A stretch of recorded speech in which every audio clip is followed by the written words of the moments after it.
No, I don't take shit, I got no love for the fakeness. If you wanna play tough and wanna hate this, I'll always show up and make a statement. Everything I do so instinctive and so passionate. Every word I move so descriptive like an adjective. I got a vendetta against people who patented being negative when you should be getting after it. I got facts over tracks, this and that. Spitting slow, spitting fast, I could roast, I could gas. Think I'm okay at last, but I don't know if that can erase all the past. And the pettiness, a reflection of the emptiness. Hilarious, you think you're worth my time, you're delirious. Mysterious, because you hide behind a fake exterior. Inferior, you know I'll always be a bit superior. Get off of me, this ain't no humble brag. I want you to hear words, you can say them back. I want you to feel free from the chains at last, and to believe in what you got, it was built to last, yeah.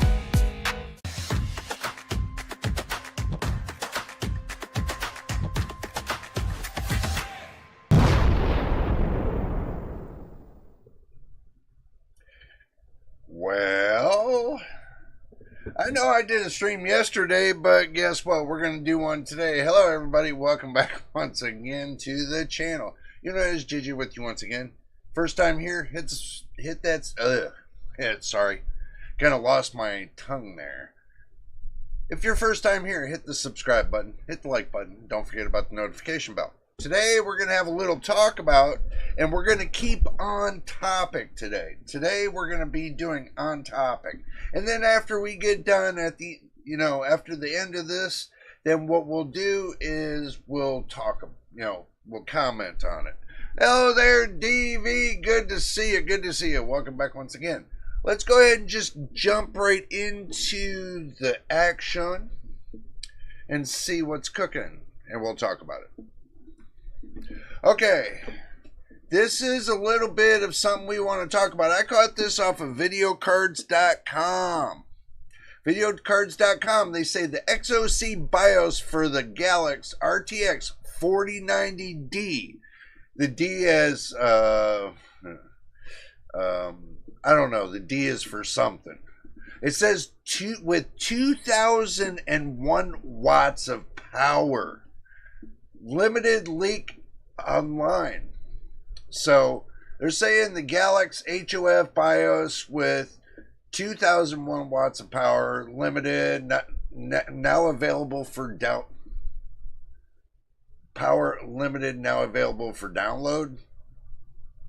Okay, some don't sound right there.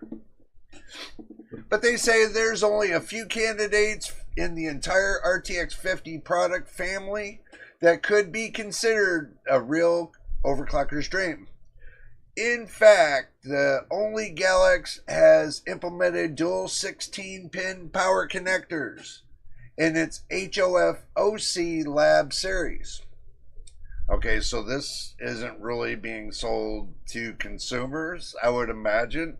That would really suck when you're sitting there trying to tell somebody, hey, we got a 5090D that's going to blow your doors off. Well, guess what? It's not going to blow your doors off.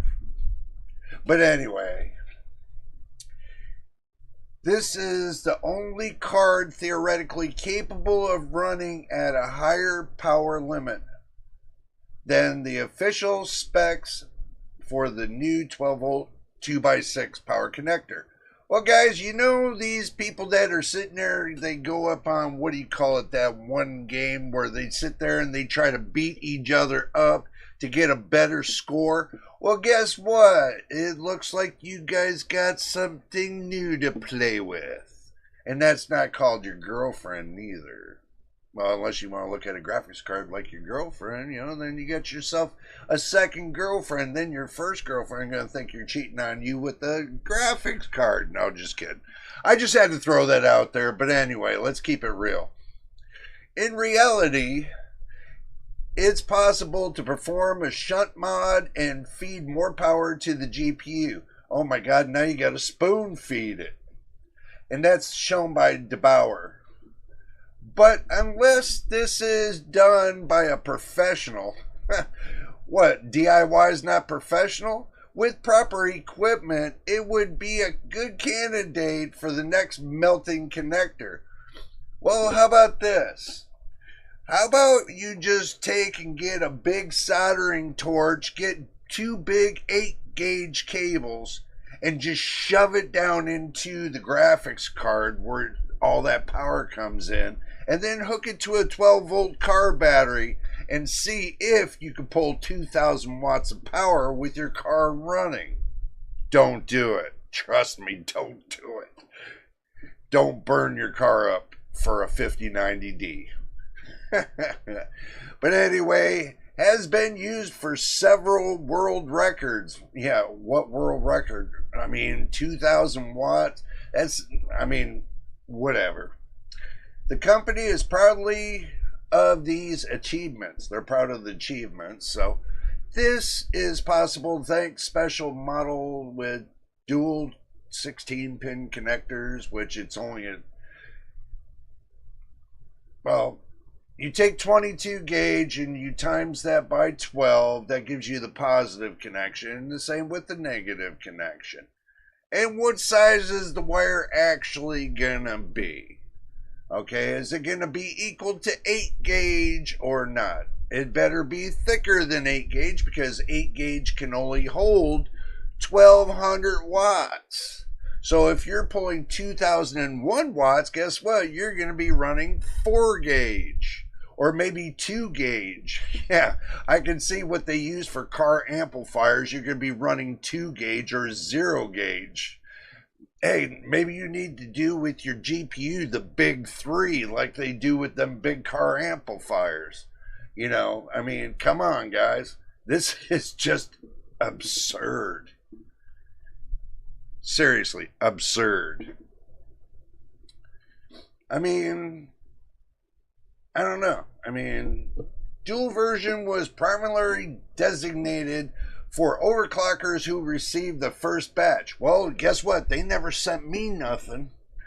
However, due to the uncertain situation with the RTX 5090D, which China, it's not going to be sold to, but remember, there's a little caveat to that as well. They're restricted on some things, but not all things. So they might be thinking about selling the 50. Well, they're selling the 5090Ds on e-waste. I mean, eBay. That's where it says, ending up on eBay. Okay, so Thermal Grizzly. They got some paste. They got some crap all over the whiteboard. And look at all that. Even look at the thermal paste is all cracked up. Oh my God. That is, I mean, who's going to need that much goddamn power? Come on, guys. Who's going to need that much power? Nobody. Well, let's see. While we are bringing this up, because apparently someone has leaked the BIOS for these cards. Not just any BIOS, the special XOC version normally available only to overclockers. Wow. History has shown nearly all XOC BIOSes eventually leak to enthusiast forums, but there has been no repercussions from Nvidia. Oh my God, they're actually going to give us a BIOS that works? Oh my God, I'm going to die. No, my BIOS works. I have no problem with their driver updates. Not like everybody else black screening, but anyway, let's move on. Don't forget to hit the subscribe button when you get a chance, by the way, because it's really good. It helps out the channel and it keeps me motivated. So if you want to keep me motivated, hit that subscribe button. Put positive likes on my videos and show me that love. No. Okay, moving on. Also, the BIOSes often do not work with all cards. In this case, the BIOS will only flash onto the GALAX RTX 5090D. Not the 5090, they're saying not the 5090, the 5090D. And that shouldn't be surprising or much of an issue, as GALAX has only released one RTX 5090D Is that like non-dumbass or something? You know, who knows what it is? Spending $3,500 on a card just to get a fake firmware update to take and blow your graphics card up. You must have a lot of money to be really taking and choking yourself with that $3,500 to blow your graphics card up. Oh my God. With 2,000 watts. I'm just waiting for that GPU die just to take and burst into flames right out of the damn thing with 2,000 watts. Okay. Now I got my emotional part out of the way.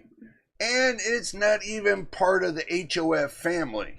I'm not going to say what HOF means to me, but hey, you guys know where I'm going to go with that. So this is what they're giving here, and they're giving all the juices and the flavors to everybody. Boost clock's 2610 megahertz. Okay, so you're telling me targeted 2,000 watts, limited 2,000 watts. You're telling me the GPU clock's 2017. Yeah, that's about the time that they made that GPU was 2017. Get it? So yeah, the GPU clock 2017. This looks like a bunch of bogus crap. I'm telling you guys, it does. To me, it looks like a bunch of bogus crap. But anyway, moving on. The GALAX RTX 5090D HOF OC Lab XOC RTX 5090D Nvidia GeForce RTX 5090D XOC BIOS version 2017. Guess what? 2017. 2017. Memory clock 1750. Moving on. The XOC BIOS unlocks the power limit of 2001 watts. Not at that clock. Not at that clock. Not at that clock. That's bogus crap. And this is the default setting, so no adjustments necessary. Yeah, you can keep your card because it ain't going to be bought by me. One of the things that I'm looking at is, unless one wants to bring the TDP down, which is possible to do under 400 watts minus 80%. Yeah, you lose 80% performance taking it from 2,000 watts to 400 watts. So think of your FPS running off of a GPU boost clock and the base clock, and trying to play your game at 400 watts. You know, it could happen. I play at 200 watts on the 4070. But, you know, I don't know. I'm not convinced just yet. So moving on to Tech Power Up. They did an article as well. Don't forget to take a look at over here on video cards if you guys want to investigate that more. But we're going to go over here to Tech Power Up. Make sure you guys show them some love. Okay, if you remember, the GALAX last overclock triumph was thanks to Team OGS and their custom extreme OC XOC BIOS for the RTX 5090D HOF. Now, this special XOC BIOS has surfaced online courtesy of an eagle-eye post by OCNet user Digital Jacket 3T. This firmware unlocks the default power limit of 2001 watts, which exceeds Nvidia's official cap. I bet you Nvidia is just rolling in their grave right now. But anyway, and even allows you to adjust the TDP down to 400 watts if you need to keep temperatures in check. Yeah, you're going to blow that die right out of you're going to blow it right off the motherboard. or the PCB. It's not even gonna make contact anymore to, oh my God, to just imagine the screaming that's going on with the PCIe connectors. Imagine a lot of that screaming, just begging for you to stop and beating it to death. Oh my God. Do not beat those lanes to death. But anyway, only works with the 5090D. Yeah, we're going blah, blah, blah. We're going to go through it really quick. Basically, it's the same thing that we already went through. Okay, enough with the hash and trash. Let's go back to the main screen and tell you what I'm thinking. Guys,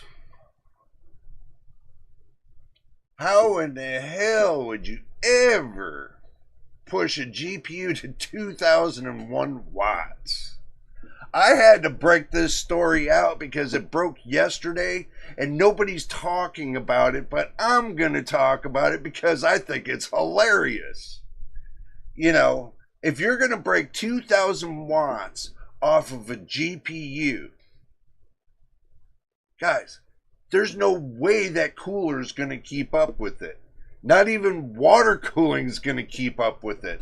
For a long period of time, you're going to melt that graphics card to the ground at 2,000 watts. There's no way it's going to keep up. All right, comments. Hello, Yellow. Welcome to the live stream. Time to buy a 4,000 watt PSU. Yeah, you're right. Time to buy one.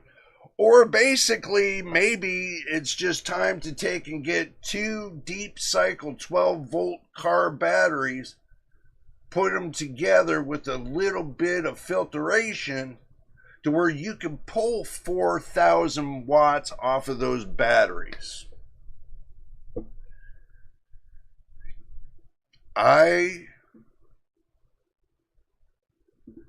For years, I've dealt in ham technology, like radio technology, and even amplifiers that I've used in the past don't even pull 1,000 watts. And you got a graphics card that's no bigger than your dinky, like something like this, no bigger than your dinky.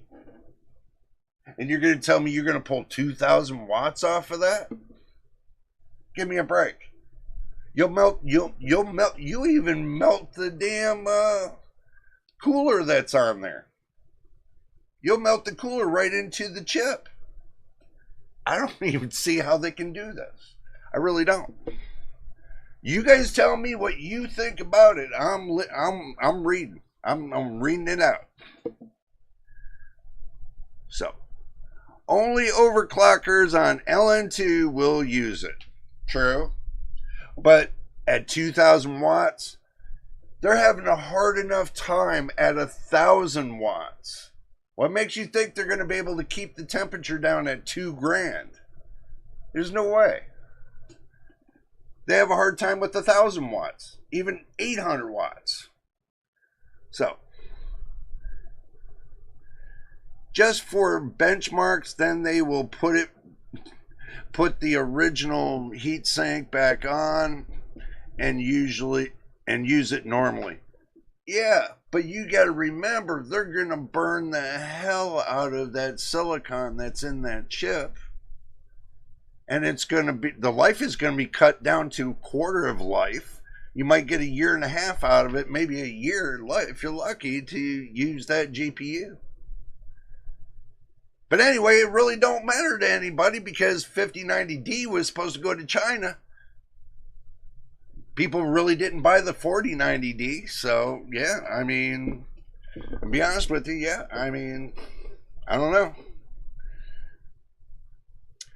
Jay's 2 cents had his going up to 1,600 watts. Well, you know what? If he's got the power supply and he's got the talent to do it, Look, I could strap one of my GPUs and pull as much power as I want off of it, but you think the silicon's going to last forever? No, it's not. I mean, is there a way to bypass mechanically the power? Yes, there is. There is a way to bypass the power mechanically, but you still got to be able to disperse the power so you can't overpower the main chip that regulates the power that goes from the external connector to, you know, the VRMs, the voltage regulating modules. So you're killing the modules. I can tell you that. Those voltage regulating modules, you're killing them. So then he blew it up. I figured he'd blow it up. And that was on LN2. Yeah, well, you know, it's kind of thinking about it. The only one I seen that was actually successful to do a benchmarking game was Linus Tech Tips.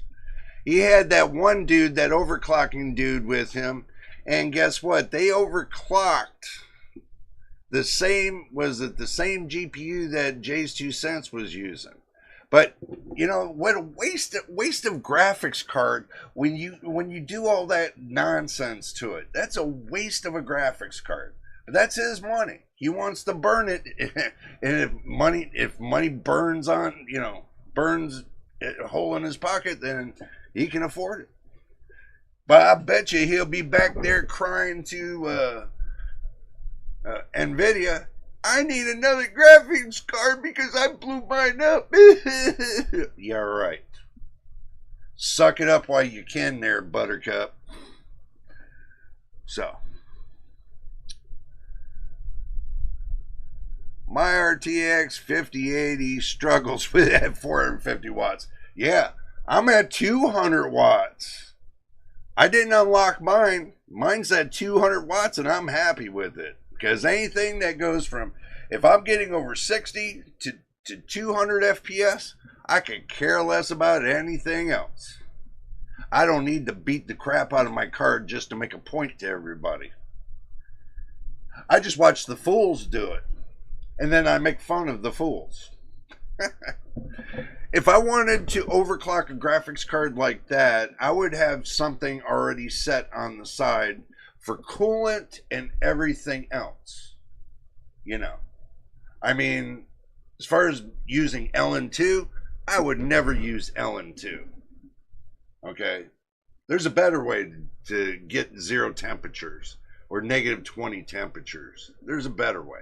But I'm not going to say nothing, because if I do say something, somebody else is going to try it and say, guess what? I found the solution. I'm not going to say what it is. Sorry, I'll keep that to myself. You need a shunt mod and unlock a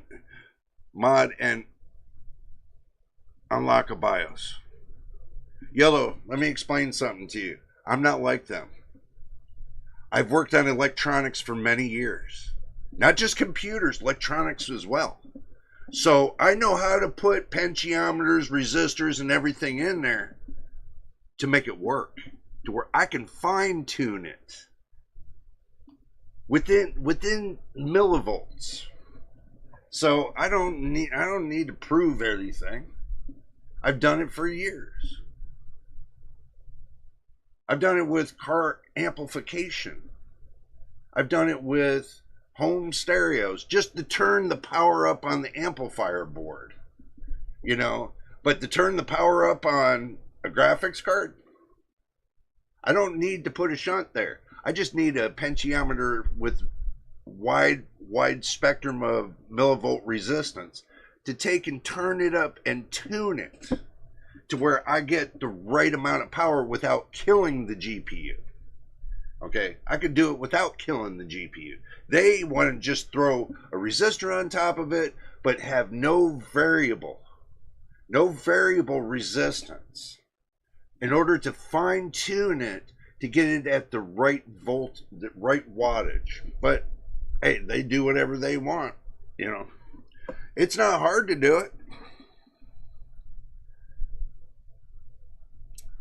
My RTX 5080 was locked at 360 watts, and I just flashed a Asus Astro OC BIOS, overclock BIOS, on it, unlocked it to 450 watts, and run it at 3.3 gigahertz. That's nice. That's cool. But what's going to happen in the long run, when you start getting artifacting and stuff like that a little bit sooner than later, then you're going to kind of thinking, well, I should have never unlocked it. I've seen a friend of mine do this, and we do technical talk. When I was living down in Florida, we were doing technical talk about what to do with this, and this. He had one graphics card that he took and unlocked it and turned around. Card didn't last but a year and a half. But you never know. You never know. It could last you a lot longer. But from what I've seen on that scenario, he showed me the results. I was like, yeah, another $500 bites the dust, doesn't it? That's what I told him. So, I wouldn't mind liquid cooling a 6950 XT once I upgraded it. That's cool, Watery Events, and welcome, Watery Events. Good to see you. Welcome back to the live stream. Upgraded, I mean, but it's my #1 card right now. Yeah. One thing that I'm going to stress to everybody, and understand this. If you have your main PC and you have it set up and built, don't touch it.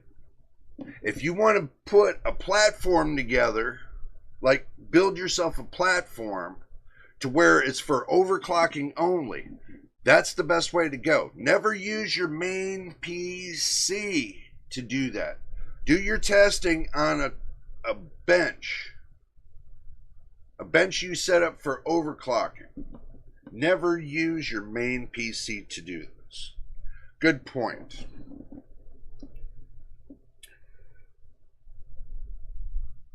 I overclock all my cards from day one, and they last years. Well, you know, that's cool enough. Some cards can last and some don't. Some people that can't afford to buy high-priced cards that got very good parts in them, like the 5090, the 5080, the 5070 Ti, but the 5070 and the 5060s and stuff like that, and goes with the 40 series, that your 4090s, your 4080s, your 40 above the 4070, well, no, 4070 Ti Super and above, got all good parts. I'm not saying there's all bad parts, but there's parts that they swap through that don't really run that great, especially with the locked BIOS. And there's a reason why they lock the BIOS, because they've already taken the card within a 10-second test up to that certain point, and they found the balance is right there at, with mine at 200. That's where they found the balance. But I don't need to unlock mine to prove anything, because truthfully I don't.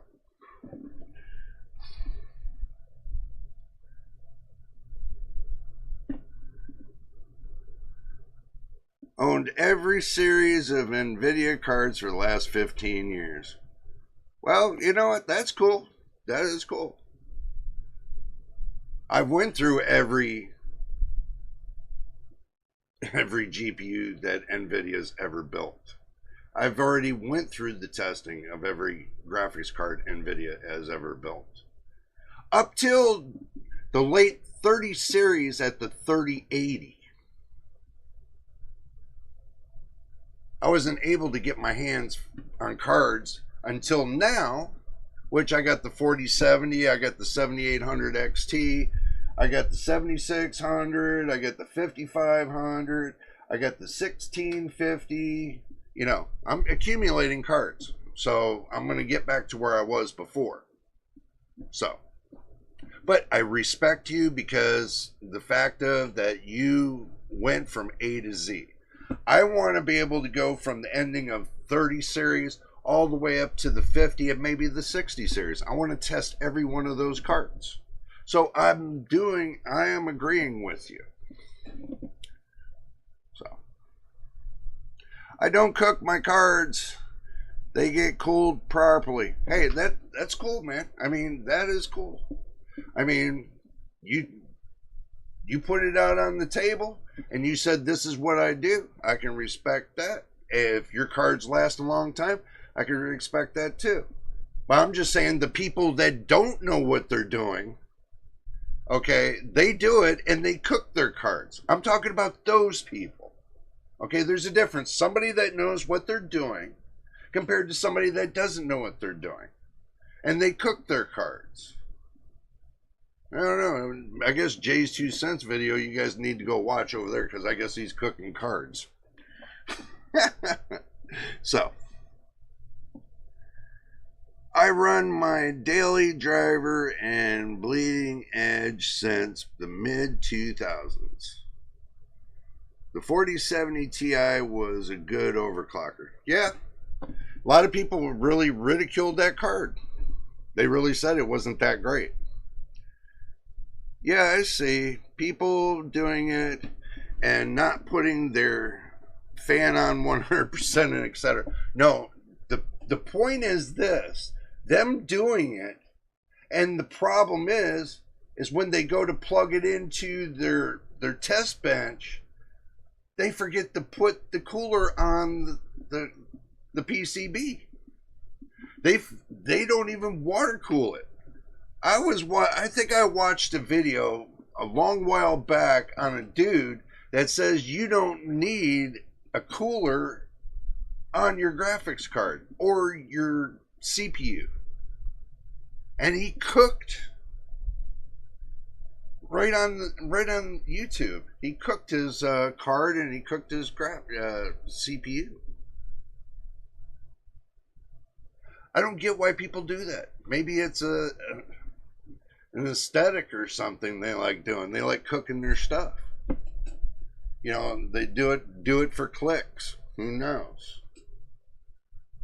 So, I'm just telling you like this. If you're ever going to overclock something, take into consideration maybe if you're going to try to overclock your card and you're going to try to find that sweet spot of getting 2,000 watts, then what you might want to do is you might want to build yourself a full water cooling system before you do it.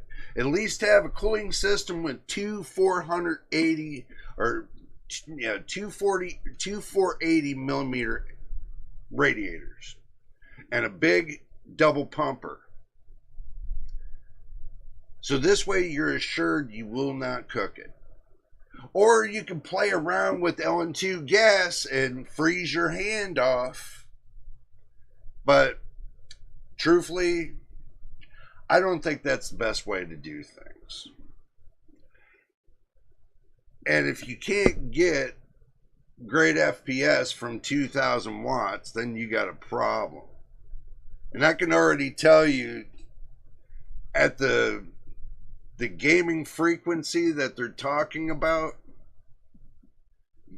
you'll be surprised that I'm going to be shocked if somebody plays it on Cyberpunk at 2,000 watts and only gets 50 extra FPS. That's going to shock me. So, if you want to go that route. The memory temps on the RTX 50 series has me uneasy, so I'm not pushing the memory, just the core. Well, see, the thing is this. What I'm hearing, and I want you to hear me out, what I'm hearing is that the memory is a little bit hotter than the 40 series. And with the memory that's built around the core, and you go to add more stress to the core, And with those memory chips getting hotter, you're going to heat the memory core up faster. There's been talks about, the memory core melting, or the GPU die sliding off of the PCB, sliding just slightly for it to break contact, and somebody has to go get it repaired. It would slide it because of the heat. Why would somebody want to run a GPU at 500, 600, 800,000 watts? You can't get enough FPS at 200 watts. It's insane. It's totally crazy. I know me saying, it's totally crazy. It is totally crazy. I wouldn't mind trying it though, but that's if, my pockets were so big that, I can afford to do that. But the consumer can't afford to do that. It's a good light show, by the way. If it works out well, it's a good light show. So, Cyberpunk at 2,000 watts will blow up. I guarantee it. Yeah. I agree. It's more than a little bit hotter. Yep. When I play Cyberpunk, the memory goes over 70C. Yeah, but when I play Cyberpunk, everything that I got on my GPU stays between 60 and 65C all the way around. The only thing that goes up to 70C is the hotspot. Everything else stays crisp and cool. Even my CPU goes up to 60C. So sometimes it'll go up to 70C if I really push it harder. But if I don't push it hard, it won't go that high. And I figured out why to... And when I did that test yesterday on the live stream with no AMD Adrenalin, just the drivers, and the that's all I used was just the drivers. I found that the GPU, through the whole thing, the fan did not kick on one time. Maybe it's a problem with the programming. It's not a problem with the drivers. Maybe it's a problem with their apps. That's what I'm thinking the problem is. I don't need all that extra hash and trash that's on their apps. That's nothing but trash. To me, it's trash. I can take the gaming drivers alone, plug them into for the graphics card to work. That's all I need. I really don't need Nvidia app neither. Truthfully, I don't. I would just prefer running off the drivers and cutting out the rest of the nonsense and taking on the games using their settings for display. I would just rather use that. Simple as that. That's easier on the controllers. Makes it easier for the flow of management of information through the PCIe lanes, and it doesn't congest everything. So, I mean, I had a good time yesterday playing on that RX 7600. I didn't need ray tracing. I didn't need all that hash and trash. I just turned on FSR 3.0. No frame generation. Running between 50 and 60 FPS. No stuttering. It looked fine to me. So, moving on. When I play Cyberpunk, my card pulls about 400 watts. And I get over 100 FPS at 4K. Okay, well, let me give you a little helpful hint. I can run dynamic screen resolution at 4K and get over 116 FPS on a 4070. So, do you think I need a big GPU to get more FPS. No, I don't. See, the rule is this, and keep this in mind, the rule. Anything on your 1% lows that's over 60 FPS on your 1% lows, even your 0.01% lows, if it's over 60 FPS, and your average stays up between 80 and 90 FPS, you should be fine. You can game all day on that and not kill your GPU. But hey, if you rock it, you want to overclock it, that's up to you. That is your GPU to do that. That's your decision. That's something, in my personal preference, I do mine differently. So I don't rock it like that. I keep it moderate, and all my games look great. So that's just my personal preference. I know you got your own, but I got mine too. So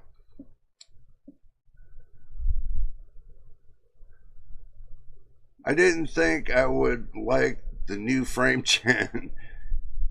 It just sounded too extreme, pushing that many fake frames. But it's not, it's interpolated frames. It's not fake frames. Okay? If you play it at 2x, it's only interpolating the original to a new frame. It's only giving you one extra frame if you do it on 2x. It takes the original frame and interpolates the next frame. So it's not that bad. And I heard a lot of people running it at 2x other than running it at 4x.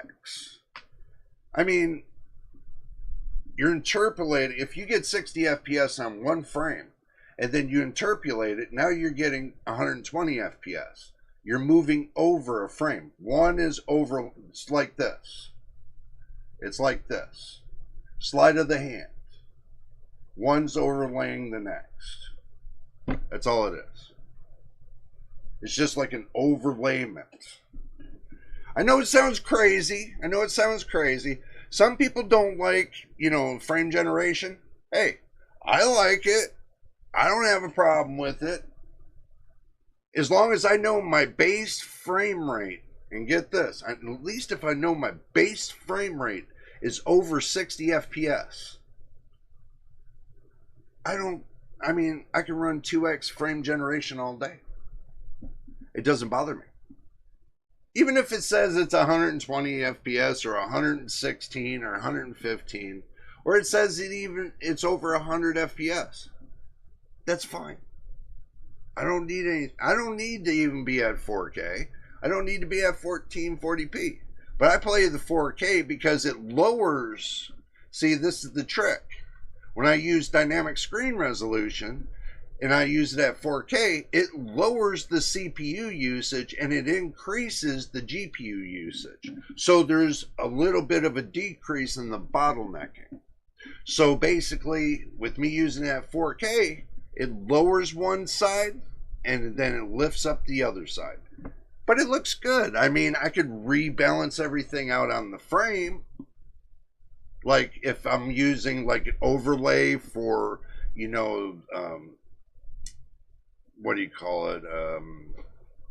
The FPS and stuff like that I use MSI Afterburner for, I can increase the size of the overlay on MSI Afterburner.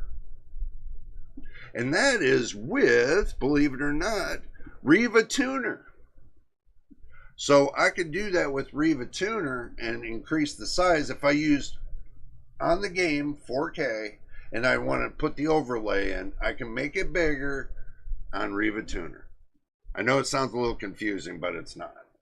A lot of people are sitting there running 4K, but they don't know how to make the size of their overlay for their FPS and their temperatures and all that. They don't make it big. They make it a little dinky, fuzzy in the background where you can't see it. I can't do that. I got to be able to see it. Even when I rewatch, if I rewatch a video I just done, I got to make sure it looks good within the frame. So you guys see it looking good within the frame. You guys get it. So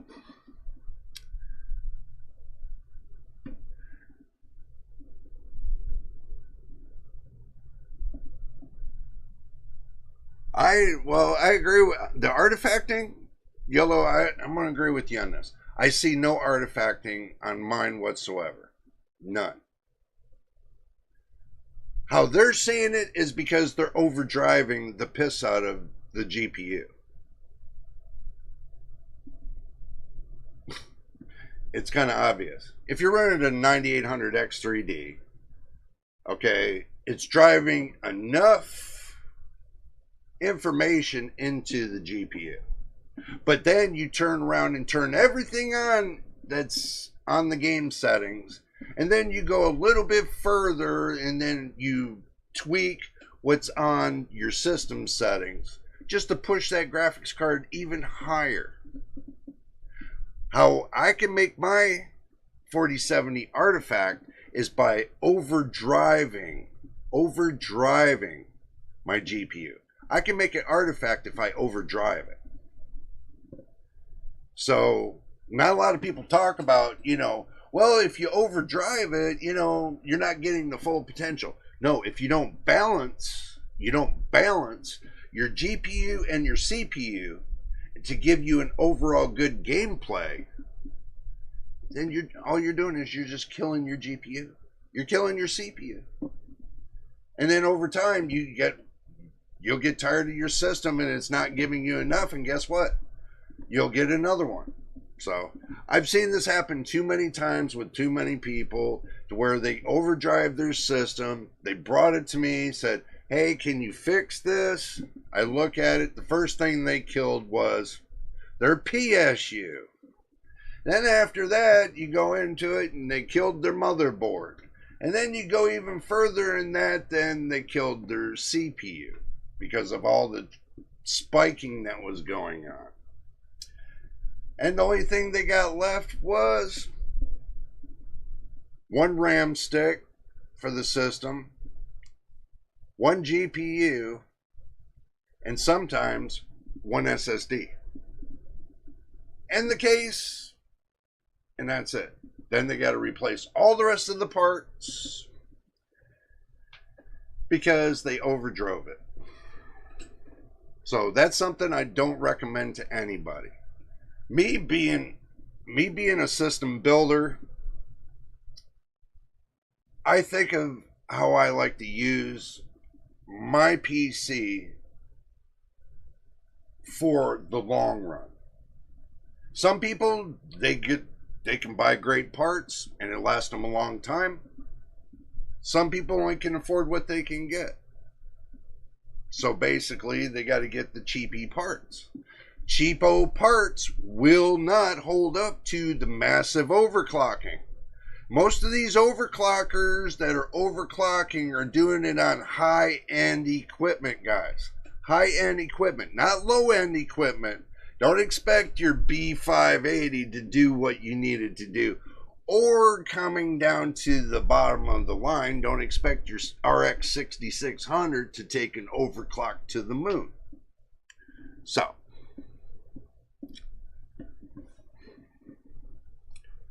I run at 4X because I have path tracing on and ray reconstruction and everything else maxed out. Well, that's cool. I don't turn on none of that stuff. I might turn on frame generation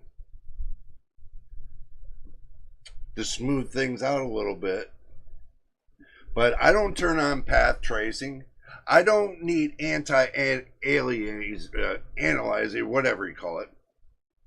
I don't need that on because that kills your FPS.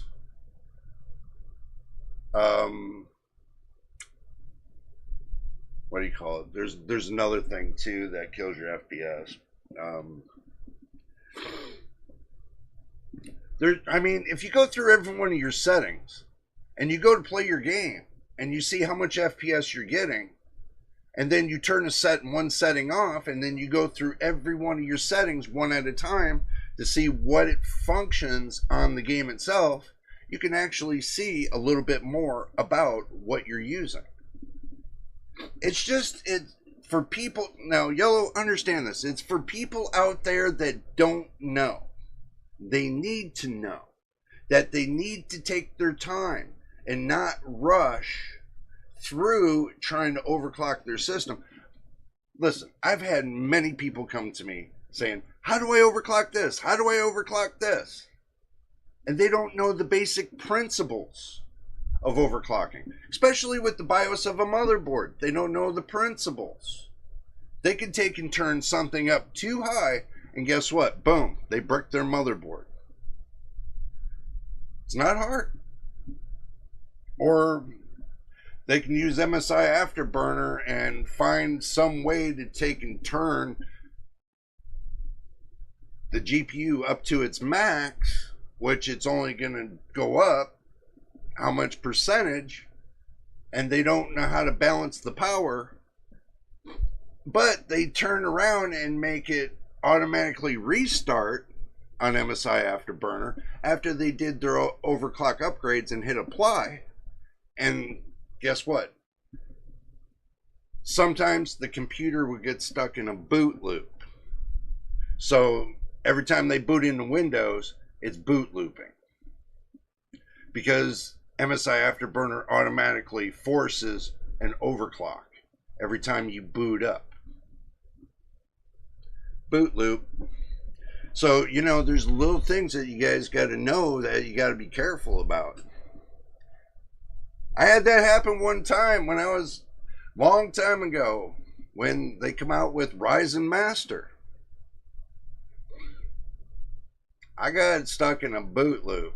I had to format the whole drive and then put it all back in again and learn my lesson the hard way. So, if I dialed it down a bit, like I did on the 4070 Ti 2X, is fine. All right. Steam has a updated overlay now. It's pretty good. Yeah, for Cyberpunk, they just, I think they launched that, what, last night or something like that? It shows you the base frame rate and the frame generation frame rate. No, actually, that's been in there for a little while now. I think that's been in there for over a week. Or no, not a week. 4 days. It was about 4 days. Because I turned mine on about 4 days ago. For, you know, the frame gen and all that. That was around about 4 days ago. But hey, it's in there. I use it. It looks good. And it tells me exactly what I need to know. And with having a in-game overlay, especially on Steam, having it more direct contact to the game itself on their servers gives you your better FPS overlay. Gives you more accurate FPS overlay. So instead of using a third-party program that gives you with the 1% kind of fluctuation, you know, you get more of a close percentage with the overlay that you use for Steam.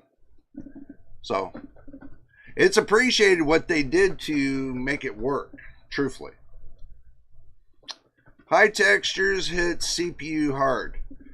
Yeah, but if you balance it out, you will take and have your CPU and your GPU running hand in hand. I don't have mine running any other way. I have mine running balanced. I don't have my GPU running at full out at 200 watts all the time. It fluctuates in between 160 and 200. I don't want it to run solid 200 watts all the time, because if it does, then that's going to put in more heat and everything else. I like it to be fluctuating, not sitting at one temperature all the time, because it'll kind of burn. It's like if you leave your screen, your monitor on for a long period of time. Let's say you run it 24 hours a day for a whole 2 years. And then you go to turn it off the next day. Then you got marks on your screen, white marks, because guess what? It burned in the screen. You don't really want that to happen. So there's do's and don'ts. I'm pretty well aware of my do's and don'ts.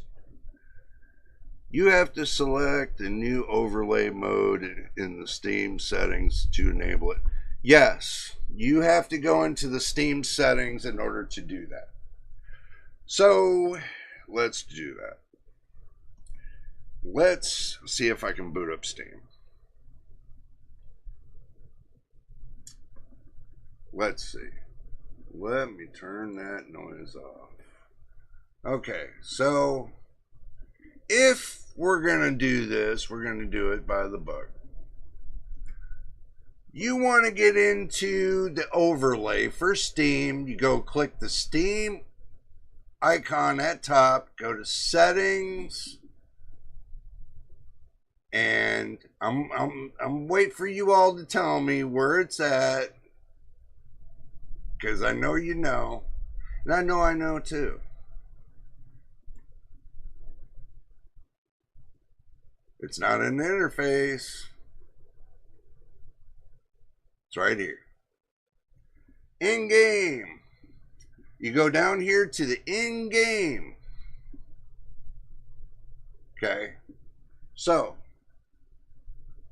you got your preference bar right here. You have to make sure it's on. Make sure you set it all up.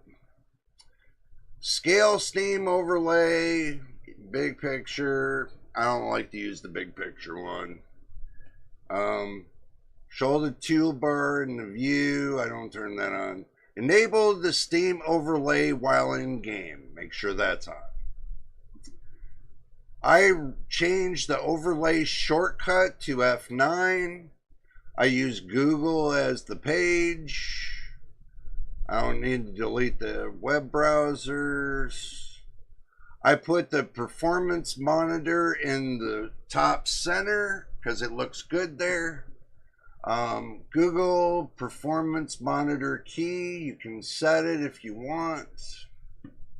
Performance detail level. I put FPS details. Okay. Show FPS average minimal graph. I turned it on. Text scaling. I made it big. Text contrast and saturation. I turned it up. Background opacity. I turned it right about 80%. I would say that's 80. When a screenshot is taken, display a notification. I turned that on. And the screenshot, I changed it. Either I changed this or I can't remember. It's at F8, but I turned the other one to F9, so that way it keeps me remembering F8. And that's pretty much all downtown what you need to know. So, right now, my PC is doing the updates for Cyberpunk. I did it on the Linux PC already. Now I'm doing it on my main PC. And it's got about 26 minutes, it looks like. So, we get about 26 minutes to wait on that. Now, so that way everybody gets a good idea of what's cooking. I got the 5800X3D, so I can't overclock it. Oh, yeah. I just undervolted so it stays cooler and doesn't hit the power limits or thermal limits. Mine's undervolted. Hey, my 5700X is undervolted. But I still turn the clocks up to 4.850 gigahertz. So yeah, I'm at almost 4.9 gigahertz. I'm like 50 megahertz off. But I don't think I want to push it any higher than that because if you look at the 5800X, its max is 4.850. So I figured I'd push the 5700X to 4.850. So that way it runs fine. So I don't have a problem with that. Oh, you're negative 30 on the curve. That's cool. I got memory timings highly tuned. It doesn't matter as much of difference on X3D unless the game you're playing needs to read and write memory to the memory if it can't fit it all in the cache. Well, I don't have to worry about that because on my SSD it has a cache booster, so basically it kind of alleviates the problem with the cache that's on the GPU. It works hand in hand because you got to look at it this way. I use a secondary GPU, okay, a secondary SSD that has its own built-in cache, just like the other one that I use for my operating system has its own built-in momentum cache. So I give it a little bit of boost on the SSDs. I use two different SSDs, one for the operating system, one for the games. So with having that extra gives it a little bit more of a boost. It doesn't look like it, but it does. It helps out, you know, the RAM in the computer and everything else. It's all balanced out. So yeah, I know all about that. If you click on the FPS details, it will give you the newer options for frame gen and that. Oh, okay. Okay.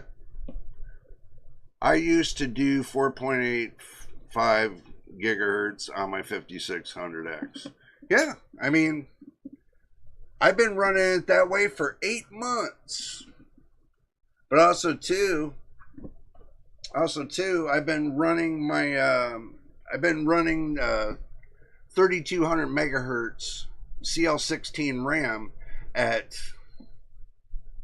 3400 megahertz CL16 RAM, knowing I can clock mine out at 3,533, or is it 55? I think it might be 33 megahertz, close to 3600 on this RAM, but I'm running 4 sticks, so I don't want to overstress the controllers.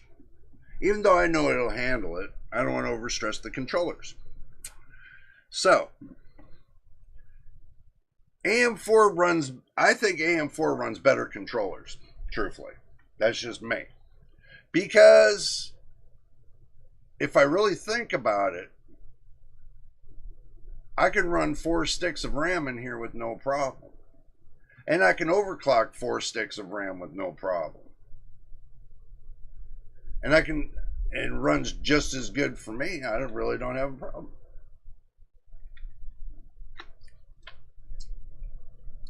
The sweet spot on this RAM is 33 megahertz. So I got mines at 33 megahertz CL14. I tuned it all sub-timings on 4 sticks. That's cool. But guess what? I didn't tune shit. I didn't tune nothing. They tell you that. I left it all on auto. I left the computer to decide the timings, as I tuned the frequency and left it up to the computer to set the timings. I don't need to narrow my timings because I get good FPS and I get good gameplay just the way it is. I don't need to take and go through the headache of super tuning the timings on my RAM sticks. I prefer to let the computer do it. I get better results with letting the computer do it compared, letting the motherboard do it compared to me doing it, I get better results on this motherboard. Not saying everybody else, on this motherboard I get better results. So that's how I roll. I don't need to kill my RAM. All I can do is set the F clock, set the timing, the overall timing.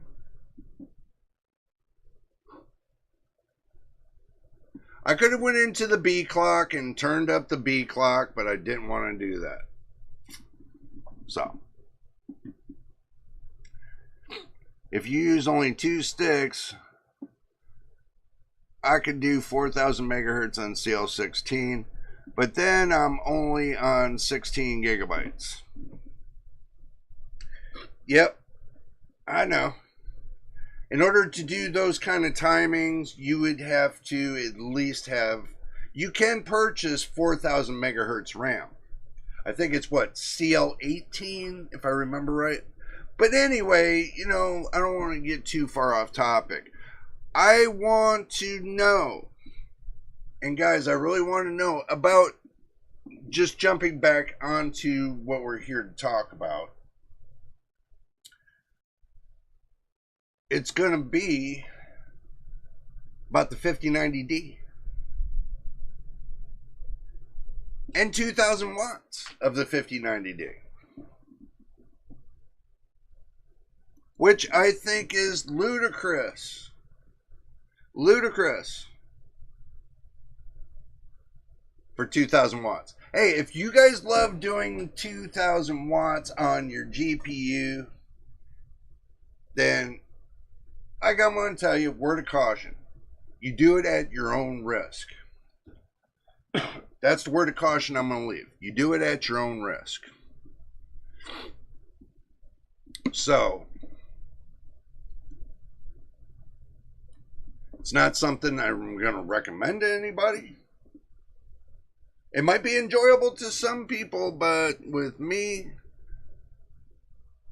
unless I have that kind of money and I have that time and equipment to do that, then yeah, that's a different story. But, you know, when you make thousands of dollars every week, you know, and you're a big channel and everything else, and yeah, you're going to be able to do that. But I'm going to take this hat off. It's making my hat, it's making my head itch.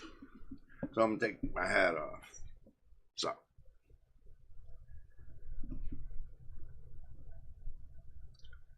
$5090D at 2,000 watts is for people who love blowing up GPUs. At that cost of $2,000, you saying? They're saying $5,000 for that GPU. Unless I was told wrong. They say you can purchase it on eBay for $5,000. Hey, I'm not like Asus making myself a $500,000 graphics card and trying to sell it, you know, tell everybody I got a $500,000 gold graphics card. I don't tell people that. I just got my 4070. It's got its little, you know, PCB and its little chip, and it just games. I don't have a $500,000 graphics card. Not like Microsoft got in, or not Microsoft, Micro Center got in their hands. I thought it was nuts.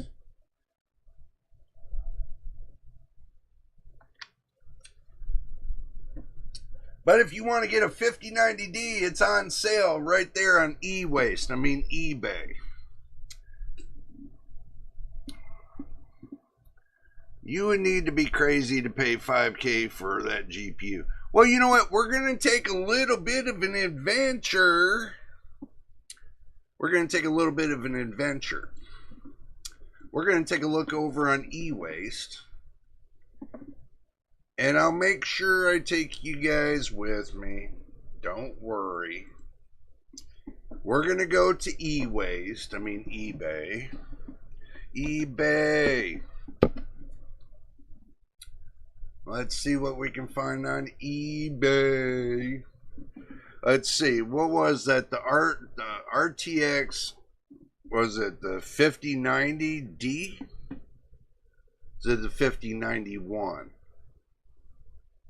I don't know. It's some kind of RTX. Go RTX 5090D. Oh, you know, get off of me, man.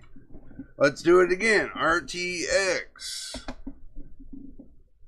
5090D. Here you go. The GALAX GeForce RTX 5090D. $6,000. $6,000. Located in China. So, even the standard models at 2K is crazy. I feel like I am mentally ill for buying an RTX 5080 on discount. RTX 5090 douchebag edition. Yeah.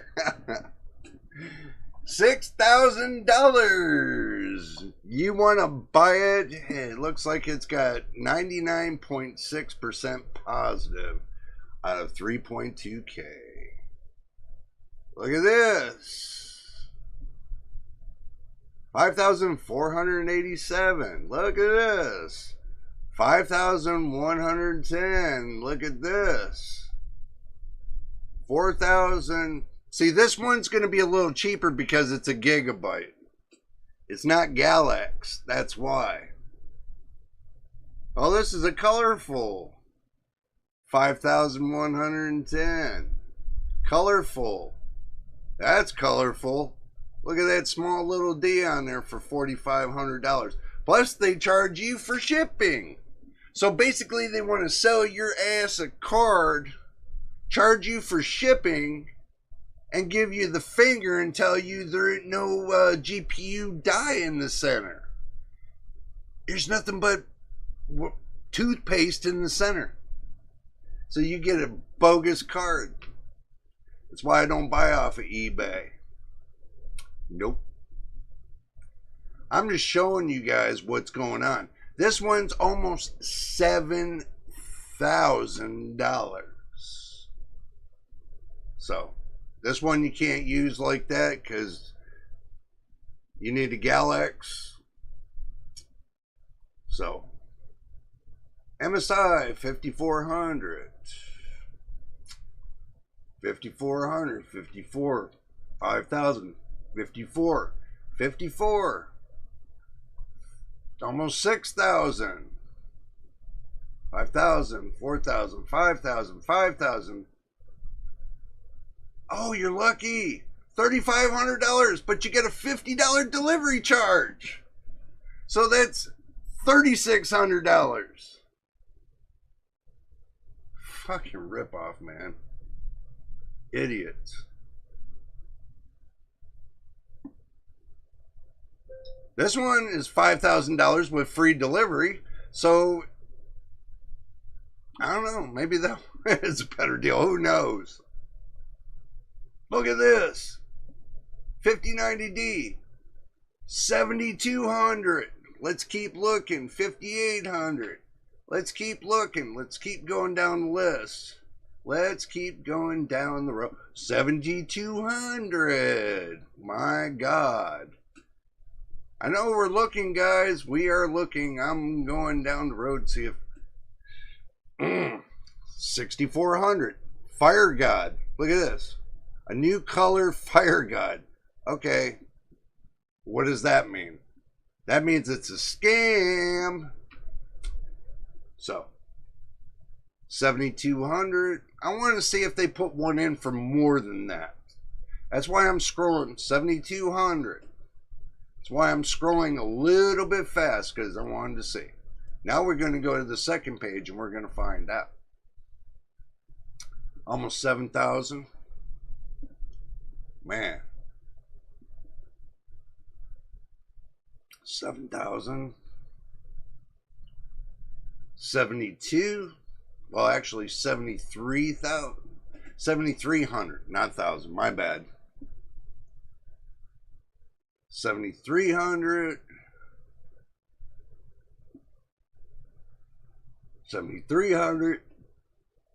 You notice how they're copying the same picture for the same one, putting $7,300 in there. You'll notice that. Same picture again, 7,300. Different person. Again. Oh, this one's the same one. Okay, you guys get the point. At least I know they're not robbing anybody over $7,300. So, that's just to give you an idea that they're not robbing anybody over $7,300 for a 5090D. Oh my God. So much devastation over this. I don't even know how I can react to something like this. I sold a ROG Strix RTX 2080 Ti on eBay years ago, and the buyer sent me back an ROG Strix GTX 1060 in the box and told eBay I scammed him. And I got to keep his card and the money. Oh God. I ended up selling the GTX 1060 for 350 euro. He gave me free money by trying to scam me. Hey, you got to do what you got to do. You scam the scammer. Hey, they want to scam you, scam the scammer. Simple as that. I don't promote that, but you got to do what you got to do to justify your retribution. You have to do to justify your retribution. And don't forget to hit the subscribe button anyway, guys. So, how can you justify a $7,300 card to tell everybody the 5090D is $7,300 on different cards, like Asus cards and stuff like that, but you got a 2,000 watt GALAX card that they're only doing it for $5,300, $5,400. So I guess you can save yourself a couple bucks by getting a GALAX card, so you can take and blow the piss out of your graphics card at 2,000 watts. Or you can save your money and future-proof your system and spend $7,300 on a 5090D that's non-overclockable. It comes pre-overclocked by the factory. However you want to take it, I really don't know. I mean, I do know what my personal thoughts are, but I really don't want to say it because it would hurt a lot of feelings at this point. It would hurt a lot of feelings, because then I would tell you about what they call the truth factor.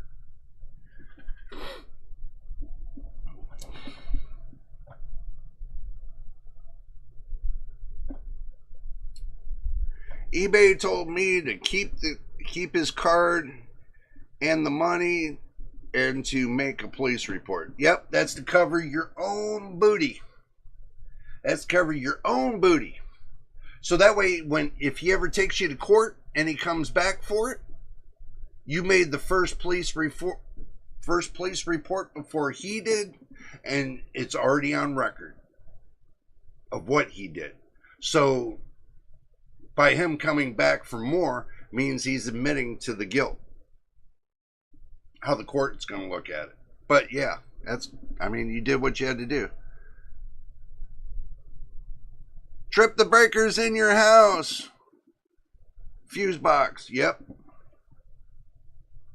Look, when the circuit on your wall plug is only designed for 15 amps and you want to pull 20 to 25 amps on it, it's not going to work. Do you think the power supply for your for your PC is different from a car amplifier the pull kind of system, yeah, it is. But if you're asking a graphics card to pull as much as a car amplifier, there's a problem. Serious problem. I will never, well, I'm not going to say never, but one of these days, I'm going to take and get me a 2500 watt power supply. Just to prove a point, and plug it into the 15 amp wall plug. And I'm going to crank up my GPU to 2000 watts, and I'm going to crank my CPU to pull up the rest of the 500 watts. And I'm going to see how much the wall plug's going to cry. Guarantee it wouldn't last but maybe 3 to 4 minutes. Because the distance and the strain, and go poof, just like that. So, if you have to have a dedicated wall plug, that means if you have to have a 30 amp wall plug just to run your PC, there's a problem. And you got to use a single dedicated line just for your PC. There is a problem. I remember running amplifiers a long time ago, before I got out of the audio business and the communications business, that I had to have a 220 volt 90 amp dedicated wall plug just to run the equipment I was using. And once in a while, if I pulled a little bit hard on it, it would actually pop the breaker. Yeah, imagine running equipment at that amount. But they're getting close. I mean, these GPU companies are getting really close to hitting that mark of 6,000 to 7,000 watts. I could imagine getting a GPU that's going to pull 7,000 watts, that you're going to need direct coolant, a direct feed of coolant directly to the GPU in order to keep it cool. That means cryo cooling. That's crazy. I couldn't imagine that. Sorry guys, it's just, I enjoy my drink. It's water. So, but yeah, I mean, hello pseudoscientist, good to see you, man. Use your stove plugs. Yeah, right. I know, right? I know, but that's only going to give me 60. I had to have, in the house that I used to live in, I had to have a redesign of the breaker box just to have a dedicated, line connected directly for my equipment. The stove breaker wasn't enough. But that's what it's going to get down to, guys and girls. That's what it's going to get down to when you want to plug your PC into the wall. You're going to end up having to use 220 volts for the power supply. 220 volts, because using 220 volts for the power supply will actually take half the amount of amperage that you would be using off of 110 volts. So the 220 splits the amperage in half per leg, because there's 2 legs with 110 volt on each, and you got your dedicated neutral. So You could pull 180 amps. But I don't think that they're going to be pulling 1800 or 18,000 watts off of that GPU when it comes to the power section. If they get up to 18,000 watts for your GPU, that's when I'm going to take my PC, I'm going to put it right on the shelf. I'm going to take all my shit and it's going to go right on the shelf. And I'm going to put a big sign on my YouTube, closed for business. If it gets that bad where you got to use a PSU that pulls 18,000 watts just to get 200 FPS, that's silly and stupid. When you only need between 60 and 100 FPS. 100 FPS is nice, keeping in between 60 and 100. You can still get great gameplay, but if you got to go that far where you got to get one of those 2,500 watt PSUs just to start your PC up, good God. Expensive. Yeah, flux capacitor, yeah. I could imagine having Marty behind me holding up the flux capacitor while I start my PC. Yeah, I could imagine that, you know. I mean, that's nuts. That is crazy. That is stupid and sick.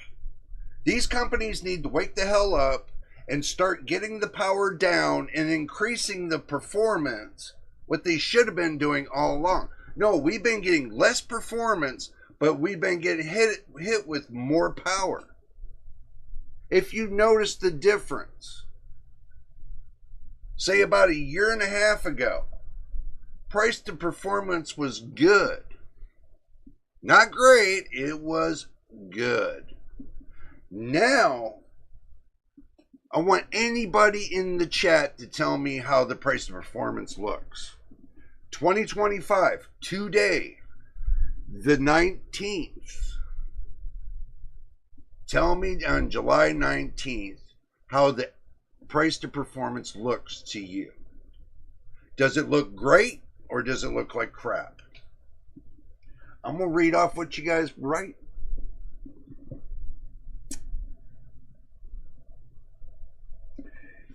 If you can afford a 5K GPU, you can afford to run a new power line to your bedroom for $1,000.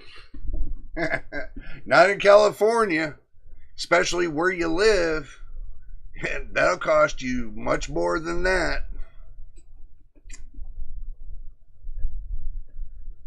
I think the new process that TSMC has can bring the power down, but they will at the same time increase performance, which will put it back up again. The thing is this: they shrink the size of the transistors, means they can add more transistors to the GPU die, which adds more latency, which adds more power consumption. The more transistors you add multiplies the amount of power consumption. Unless they're running one transistor, then that theory is not really going to work, because price to performance gets eaten up with the amount of power consumption that you can draw from that GPU die. So basically, if you could do 2,000 watts off of that GPU die and do that all the time, guess what? Your power bill is now gone through the roof at 2,000 watts because you're playing the game 12, 16 hours a day. You do it 7 days a week. You do it for a whole year. Tell me how your power bill is going to look after running a 2,000 watt balls out GPU. Tell me how it's going to look. It's not going to look pretty, I can tell you that. Yep, I agree. Let's hope. Let's hope it don't happen like that. They have new transistors, but the thing is this. They made them smaller. They're not really new. They're taking the same ones, making them smaller. They're changing the FET to make it smaller. That's all they're doing. And they're adding more transistors to the GPU die to make it more dense, to get more power out, and basically you're going to have a lot of power draw. I mean, they can't go any smaller than 1.0 unless they want to start diving into quantum technology. Even going down to 2 nanometers is still getting close to quantum technology. Okay, they're going to run into a lot of problems. They're already having a lot of problems with the quantum technology. One, because of the sound vibrations, they have to seal the die, the GPU die, or, you know, CPU die, or whatever you want to call it. They have to seal it in a container that takes out the shock, the sound shock, that causes it to go haywire. So they haven't come up with a concrete plan to make it work.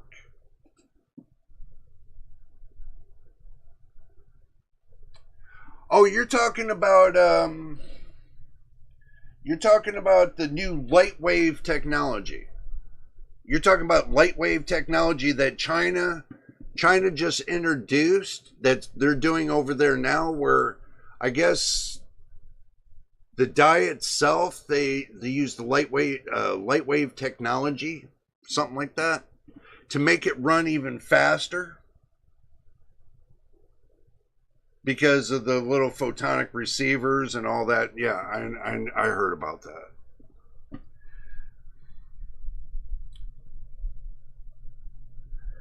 Hello there, Stinky Pete. Good to see you. Welcome to the channel, man. You would most likely need to be making money or saving money with AI to run a business or sell AI art and etc. for that high cost. Yeah, I mean, it's not worth it. No, it's just a different design. It's more complex than FinFET, so it can do more IPC. Well, they've already, I'm just going to tell you what I've heard, and this was all over the news, that China come up with a better processor that's able to move the speeds of information. What they say, was it 2 or 4 times faster? 2 or 10 times faster? I don't know. But it's supposed to move large amounts of information in less amount of time under the new technology that they stole from IBM. Because IBM's been working on light wave technology for I don't know how many years now. So, just to tell you, they're going to have to where, you know, the connection points are going to be like transferring information, like the how can I say this, where they would have the copper highway built onto the GPU die itself. They have that copper highway. It's being replaced with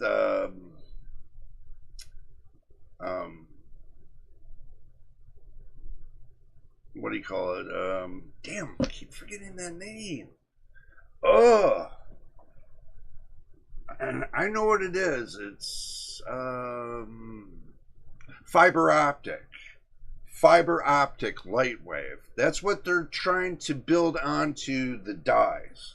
So there's less heat, more performance. I think it's a good idea. I really do. I think it's a great idea. Less heat, more performance. I'm for that. Moving photons instead of electrons. Yeah. Basically. So, but light wave pulses of information moves a lot faster than putting it through a copper wire, guys. I mean, think about it, you know, like if you're trying to hook your router to your computer using a copper wire compared to using, just said the name too. God damn, I keep forgetting this. You guys know what I mean. Hooking it up under light technology, back and forth, makes the speed go from your computer to your router a lot faster and efficient.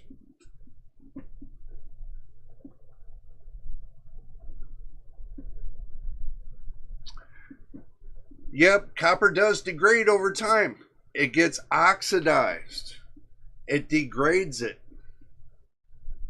It gets that little greeny stuff on it. And it starts dissolving it over time. But using a light wave technology, I think it's, guys, I wanted to talk to you guys about that too. But the thing is they can have a GPU running fiber optic all the way through the GPU instead of using a lot of the copper. Fiber optic. Running it through all the GPU. They have a 10 to 12 layer PCB, and stack each one of the layers you can put just like you do with the copper. But there's less wires in the GPU. You know, if Nvidia wants to be a $4 trillion company, then they need to come up with something like this. If they want more performance for the price, then they're going to have a GPU that can move the information twice as fast. If they want to make the gamers happy, then they can come up with something that's going to make the GPU lighter. It's going to use less raw materials, but goes with fiber optic. I like the fiber optics, really do, because it'll last just as long. It'll last the length of the GPU, as long as the GPU stays alive. You know, I think it's a good idea. I really think it's a good idea, truthfully. Nvidia is already used in photonic network. I'm not talking about, well, yeah, you're right. They're talking about the network. That's with their big data centers. But I'm just talking about a desktop. I'm talking about a desktop GPU on a desktop motherboard, connecting it fiber optically instead of by copper. Just connect it fiber optically everywhere on the motherboard, everywhere on the GPU, everywhere in the CPU. Just total 100% light wave technology. I think, and truthfully, if I had something like that, I would go for it. I would enjoy it, because I know it's going to be 50 times faster than what I got now. So, I know it for a fact. I have that feeling.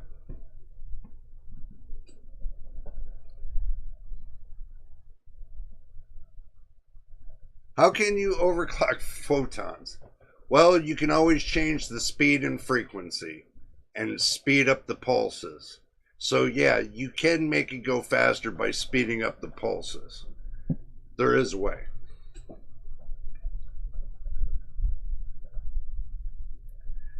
If you overclock your photonic GPU, it will start time traveling. Yeah, probably. Probably will. But you never know. Overclocking it would make it younger, last longer. Yeah, right. But, you know, me, if I had something like that, I could take and go into where the power of the properties are, you know, take and put a little bit of a fine tune, just putting potentiometers in for a little fine tune here, a little bit of fine tune here to get, you know, with something like that with the light pulse technology and making it move faster, more efficient with the same amount of power. With the same amount of power, running in millivolts, not running in volts. Everything that would be running on the GPU would be in millivolts and milliwatts. You're not going to generate much heat in milliwatts. So it seems like a better technology. And you get 10 times to 50 times more performance than the ones on the wires. I think I would go, you know, the other route. Imagine this, your PCIe lanes, instead of having the copper fingers, they take it out and they put in the little light wave plugs. No more fingers. So guess what? The only way your GPU powers is by maybe external power. Maybe they'll take that away too. Maybe they'll make it to where the light wave powers the GPU itself. They could do that too. There's many ways to get the power to the board. You know, I mean, they just got to use their imagination. I have a big imagination, guys. There's many things that I've been wanting to see them do for years, but they never do it. I mentioned to a couple friends of mine, which they know a couple people, and they mention this stuff out, and they're like, yeah, whatever. You think you know more. That's what a friend of mine told me. It's not the matter of knowing more, it's the matter of trying it to see if it works. I saw some of the photonic GPU and CPU stuff last year. Everyone's working on it behind the scenes. Well, I'm not working on it behind the scenes, but I can put it right here in my mind and redesign everything that I want to do. Because I have that kind of memory that I can redesign things in my mind without putting it on a piece of paper or having a computer do it for me. That's why I can do things a little bit differently than everybody else. I learned to train my mind, to keep it trained. Even though you guys think I talk a little bit funny, I talk a little bit slow, you know, I'm not uppity like everybody else, just talking out of their, you know, blah, blah, blah, blah. Look, you cannot understand the person if you talk too fast. Nobody can understand me. I sound like blah, blah, blah, blah if I talk too fast. So I take my time in how I speak, so nobody misunderstands me.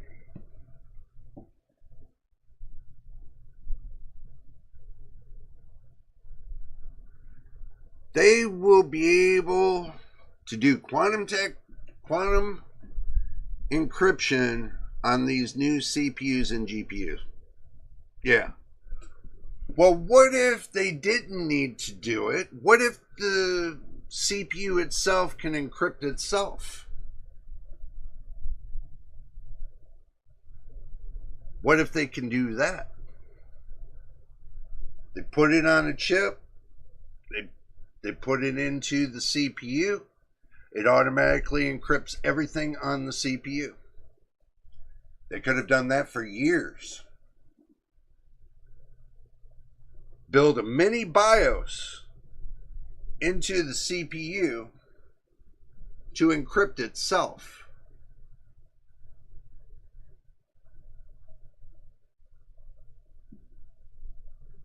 Having that done, guess what happens? Do you think you would have a bunch of hackers out there? Hell no. Everything has to flow through your CPU. But if they can't break the encryption, guess what? Have a nice day. Simple. You guys think I'm full of it? It's never been tested.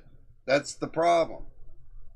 It's never really been mentioned that much, to where you're doing an encryption built into the CPU to where nobody can crack it, and the only ones that could master it are the ones that have built the operating system themselves, that have the decode of the encryption. They don't build encryption like they used to. They encrypt your software, but they don't encrypt your hardware. Tell me if I'm wrong. Where do you really hear they encrypt the hardware? Oh, the motherboard BIOS? They encrypt that.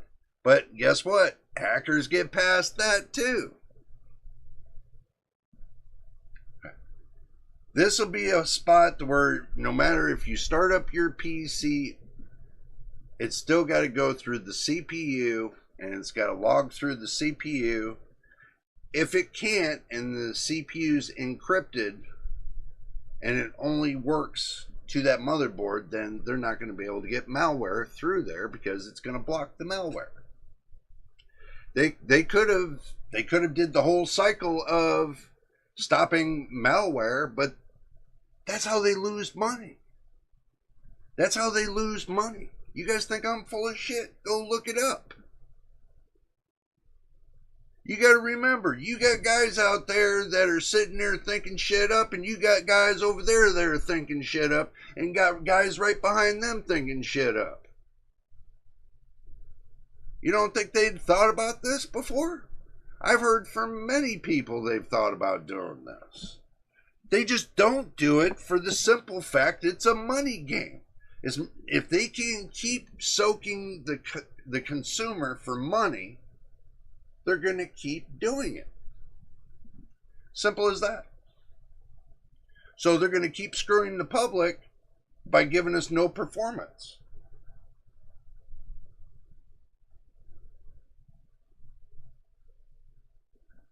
So look at it that way. Reason why we can't get great performance. Let's see. We can't get great performance because they keep going ass backwards with the system RAM, degrading it, making the system run slower, making you think it runs slower, degrading the CPUs like they've been doing with the motherboard, not coding them correctly, especially with AMD, causing the little problems that ASRock had because they didn't get the coding correctly to the CPU processor. Or what's been going on with Nvidia, with them getting the PCIe 5.0 connection wrong, built into the firmware that they could have fixed a long time ago. So that way it runs correctly and it's backwards compatible, fully backwards compatible to 4.0 and 3.0. They didn't do that. Unless it was an X8 and not the X16. So.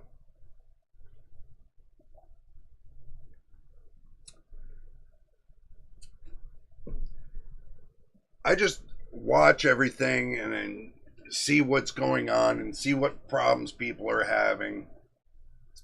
People telling me that they took in their 50 series, plugged it into the 40 series, and it sucked ass because it lost performance. PCIe 5.0 motherboard runs better with the 50 series. PCIe 4.0 motherboard runs crappy with the 50 series. Many people have told me this. I've listened. I understand. The backwards compatibility that they put on the firmware isn't working out for the 50 series. So they make you spend more on a motherboard to get it to work correctly. Some people say, oh, it works correctly on the 600 series motherboards. And they start crashing. Oh, I just started crashing because of the drivers. Drivers have nothing to do with it. It's the firmware that's on the GPU has to do with it. If it's not correctly set up, guess what happens? Don't matter what software you put with it. Causes black screen, crashes, and everything else. It's a symptom over time that happens. So, they already have quantum encryption on certain networks. Yeah, but you got to look at it in a consumer point of view, my man. What about the encryption on their PC with their personal information? They're doing it on networks and everything else, but they're not doing it for the consumer. That's the problem. They're not building it onto the consumer PCs. They say they are, but they're not. I have to struggle on my PC to make sure every little piece is not open to the wild. That's why my PC runs good, because I go behind every little thing and every little detail. When it comes to Windows, when it comes to the drivers for Nvidia, which I have had no problems with it. Maybe because I set Windows up a certain way, that way it balances. I don't put in crap that they try to install from Windows Update that has nothing to do with anything on my PC. If it doesn't have anything to do with what I'm doing on my PC, it doesn't belong there. But they are doing the new updates that they're putting in dormant, which people are going to get hacked over this. They're putting software on your PC because they say the new update for 25H2, they're pre-building everything into your PC before they launched the final stage. Before they launched the final stage of 25H2. So, they said that it's going to take less time for it to, be activated on your system, so you don't have to go through all the extra steps of putting an upgraded operating system. Like they would go from Windows 10 to Windows 11, full upgrade. It's just a quick update. That's the reason why they did this. So,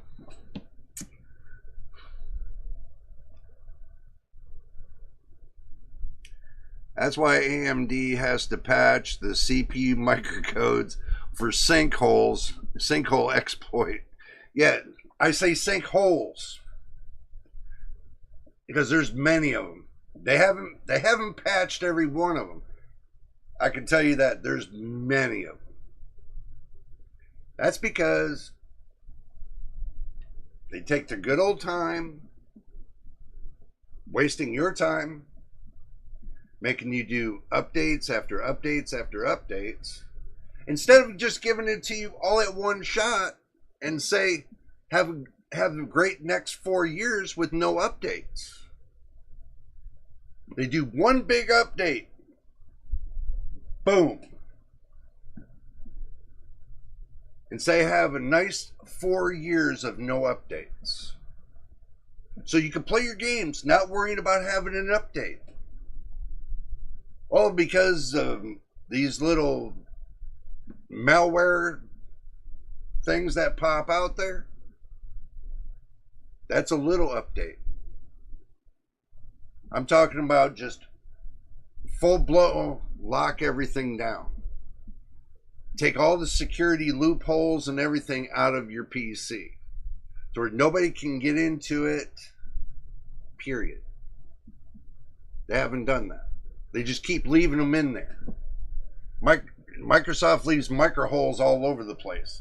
They even got one big key that takes and gets into everybody's PC that they got hacked. They got hacked and somebody stole the key and they can get into everybody's PC.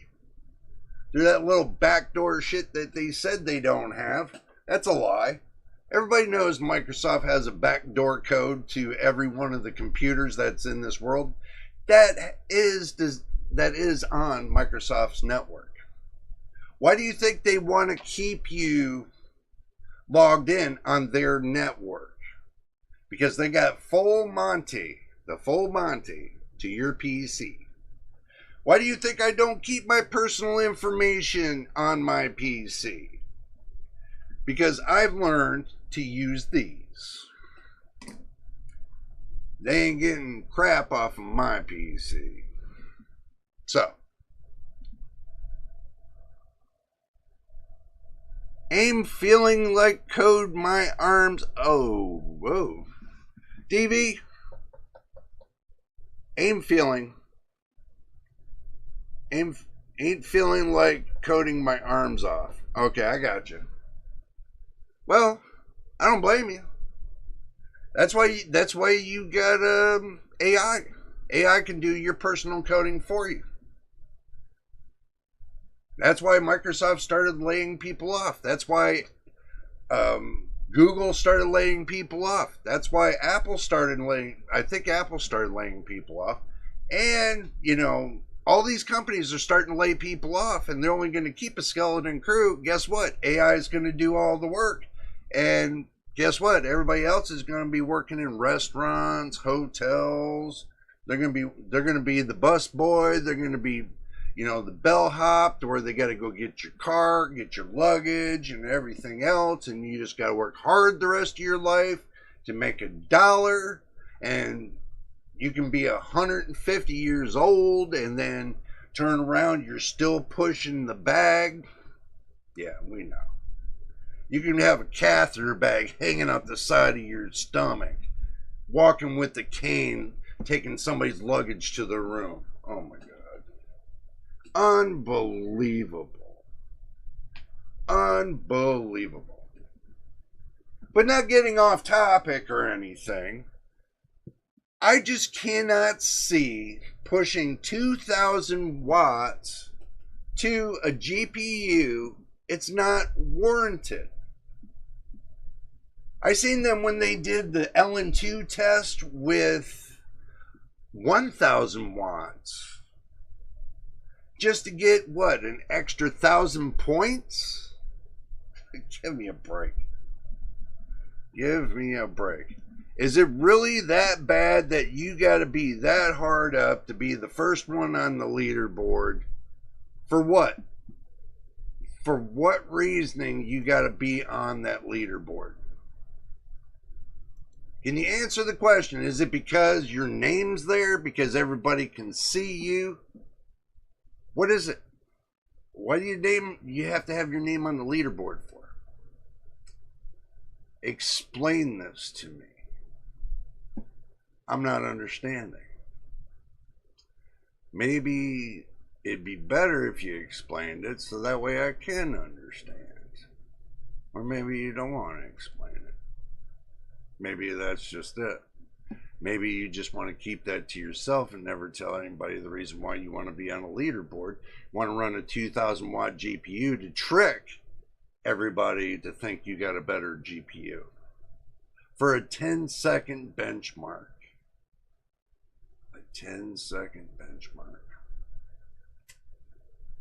Yep. Makes you think, doesn't it? You guys are probably saying, Jay, you're tripping now. I'm not. Believe it or not, I am not. These guys that are wanting to get on these leaderboards, they're the ones that are tripping. They're the ones that want to destroy their GPU. Again, somebody mentioned Jay's 2 cents in that video, what he did yesterday. He destroyed that GPU.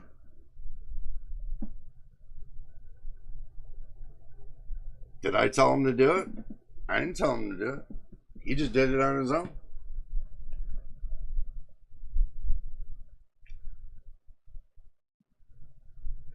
$2,000 watt GPUs sound like a lawsuit waiting to happen. Yeah, you remember when the 12 volt high power connectors started catching fire, and the big drama behind all that and the lawsuits that were going to come up over that and everything else? You know who flipped the bill out of that whole ordeal? Nvidia did not flip one bill. The retailers that were selling the GPUs flipped the bill. The distributors flipped the bill. Nvidia didn't pay one damn dime, period. So, do you think that's fair to the AIB partners, like Asus and all them? Why do you think they're rethinking their warranty program? Why do you think that people are complaining about their warranty program? Because you get to the point where you drive your graphics card to this extent and you kill it. How are they supposed to fix your problem when you're the cause of it? Because you didn't know how to do it right. Guess what happens? You burn up your card. You turn around, cry wolf to everybody that this company just didn't cut it with its GPU. This is what it looks like. Last place they think to look, and which you'll never find, all these burned up GPUs, did the consumer overclock? Even Gigabyte, their engineers, have said 4090s and 5090s with one 12 volt high power connector should never be pushed over 375 watts on continuous usage. Their engineers said don't push it over 375 watts on continuous usage because you will melt the connector. It's just like the 8-pin connector, guys. I have only one single 8-pin connector on this 4070. I cannot push it any further than what's on it right now. I know the do's and don'ts. I know how much the 8-pin connector can handle. I know how much the 12 volt high power connector can handle. I have one here. I know how much it can handle. Everybody says, oh yeah, I can run 400 or 500 watts on it with no problem all day long. Okay. Prove it. Simple as that. Jensen Huang is overclocking his holographic leather jacket. Yeah, right. Yeah, I do believe that. Now, if he were to make it like some kind of sci-fi jacket that had some kind of RGB lighting that would make it look like it's running faster, you know, or he was trying to try out for the new Elvis look, then yeah, I would understand. Everybody wants a part of Elvis. But anyway, I don't go there. I'm not that damn old. So, You buy one of those GPUs just to hit 2,000 watts, guys, you do it at your own risk. I'm not telling you how to do it or what to do with it. At something at that extreme of an overclocking, I'm not going to tell you how to do it. That's something that if you don't know how to do it, don't do it. Simple. If you know how to do it, then you're on your own. Now, if I do it with a GPU here, then I'm on my own. I'm not following the basics of everybody else, and I'm not going to blame everybody else for my own overclocking mess. If I overclock it, I'm going to make sure I do it right in front of everybody. I'm not going to do it the wrong way. I'm going to do it the right way.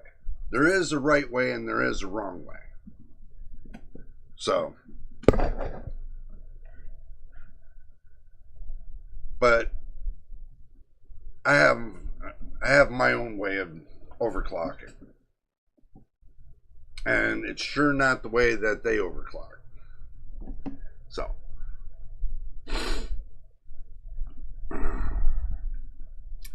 16-pin connectors are rated to 600 watts. But at what degree are they melting at?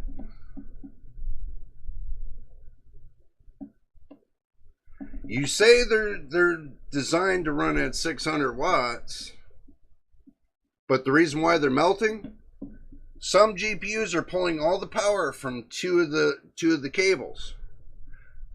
Some GPUs are pulling power correctly from all the cables. Are you sure you're going to get that right GPU that's going to pull from all the cables instead of two of the cables? You know, because each one of the lines, I wish I had one in front of me right now, but I'll show you guys. Each one of the, you know, you got six cables on top, 6 cables on bottom. 6 cables on top are positive connections. 6 cable on bottom are negative connections. And then you have 4 additional top connections, which are the sense wires. Okay? And there's only 2 sense wires, period. Not 4, there's only 2. So you're only using 14 out of the 16. That's it. So, the problem is they say they're using 16 gauge on the outer diameter of the wire. They're gauging the plastic instead of gauging the copper. Gauging the copper means that it's going to be at a 22 gauge. Is it 22? About that. Which they should be, each line should be at 16 gauge, I think. The lower you go down in number in gauges, the thicker the wire becomes. I think they should have ran 16 gauge on each line, and they should have thickened up the connectors in between, you know, the female connectors. They should have thickened them up, made them a little bit more stiff, I think.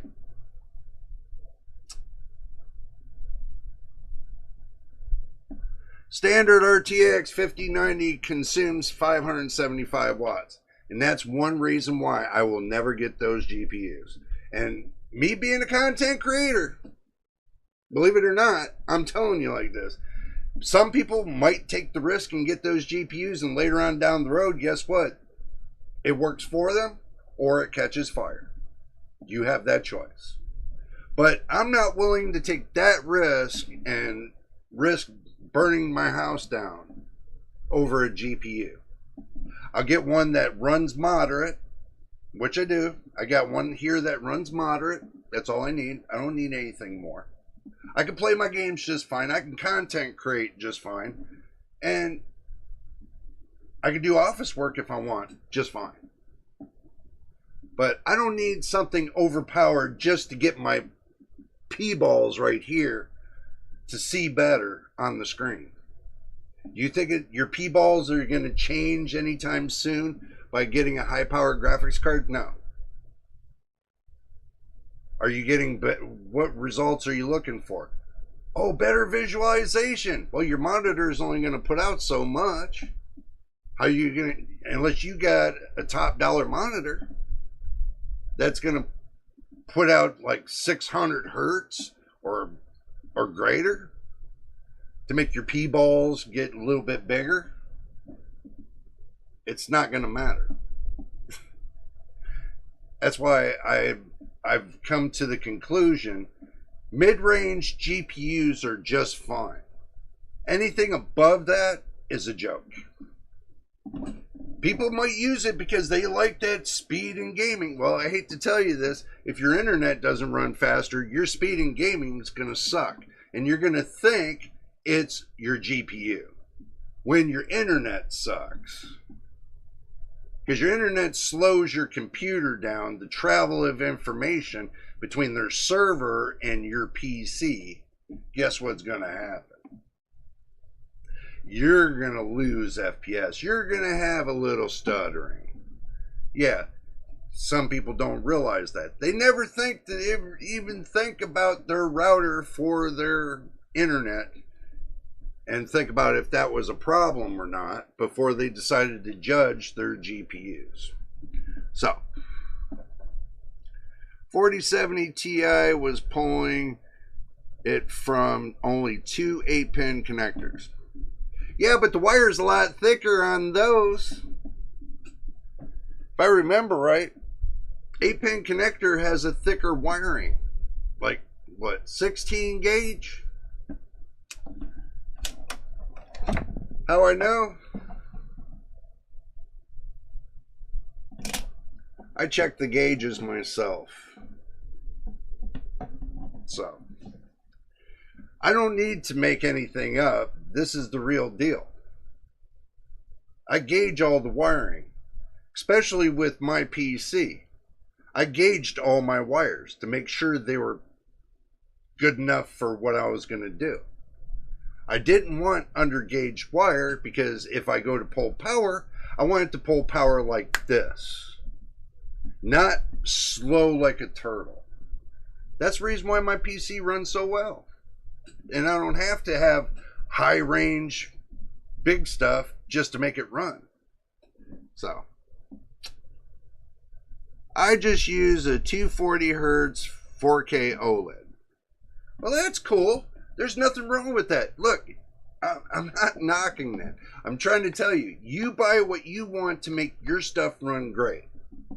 All I could do is tell the ones that are on the budget what you can do to get a decent gaming PC on a budget. You know, one of my subscribers, Dakota, brought that up to me and said, you know, you should be doing budget PCs on your channel. I said, yeah, you're right. I should be doing budget PCs, but I talk about it all the time. I show you guys many parts that you can use out there for a budget PC that's going to work well for you. Just yesterday, I benched live with a budget PC. You can't get any more budget than that when you're using a server grade processor and you're using server grade RAM and you're gaming on Cyberpunk with no problem. Come on, with no stuttering, you know, no artifacting. You're not even using frame generation. I had no problem doing it at 50 and 60 FPS. I kind of enjoyed that 7600. I still have it on the test bench, by the way, but I still enjoyed it. And it might have been at 1080p.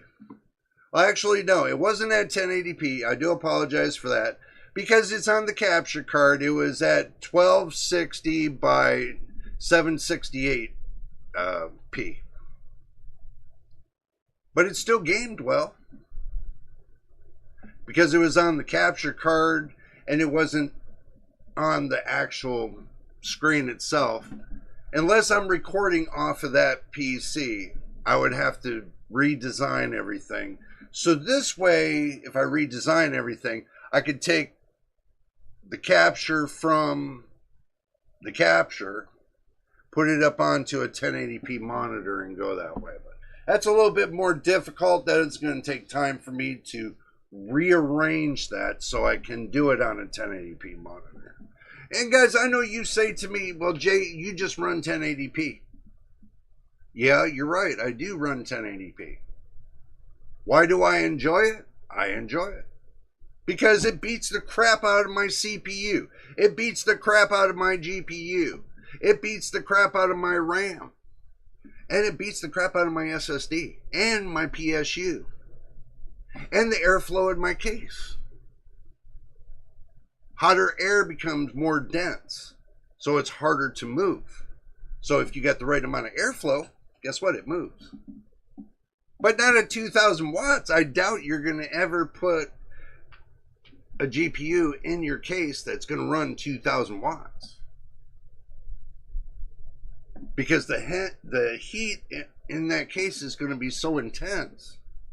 It's not even going to be well worth running that GPU for an extra 100 FPS. Just my opinion. Some of the 240 Hertz 4K OLEDs can do a 480 Hertz at 1080p. Yeah. I heard they could do about 600 Hertz at 1080p. That's for the professionals. The professional ones that play those shooter games. Those are for the professionals. I don't go that high.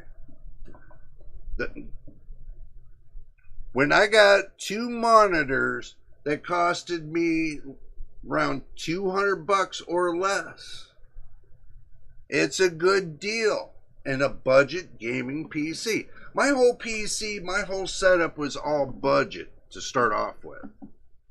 All budget. Being on a budget. And to this day, right now, I've been rocking with this for the last couple years. The last couple years, I've been rocking with this. I haven't changed anything. I haven't changed the CPU. I haven't changed the GPU.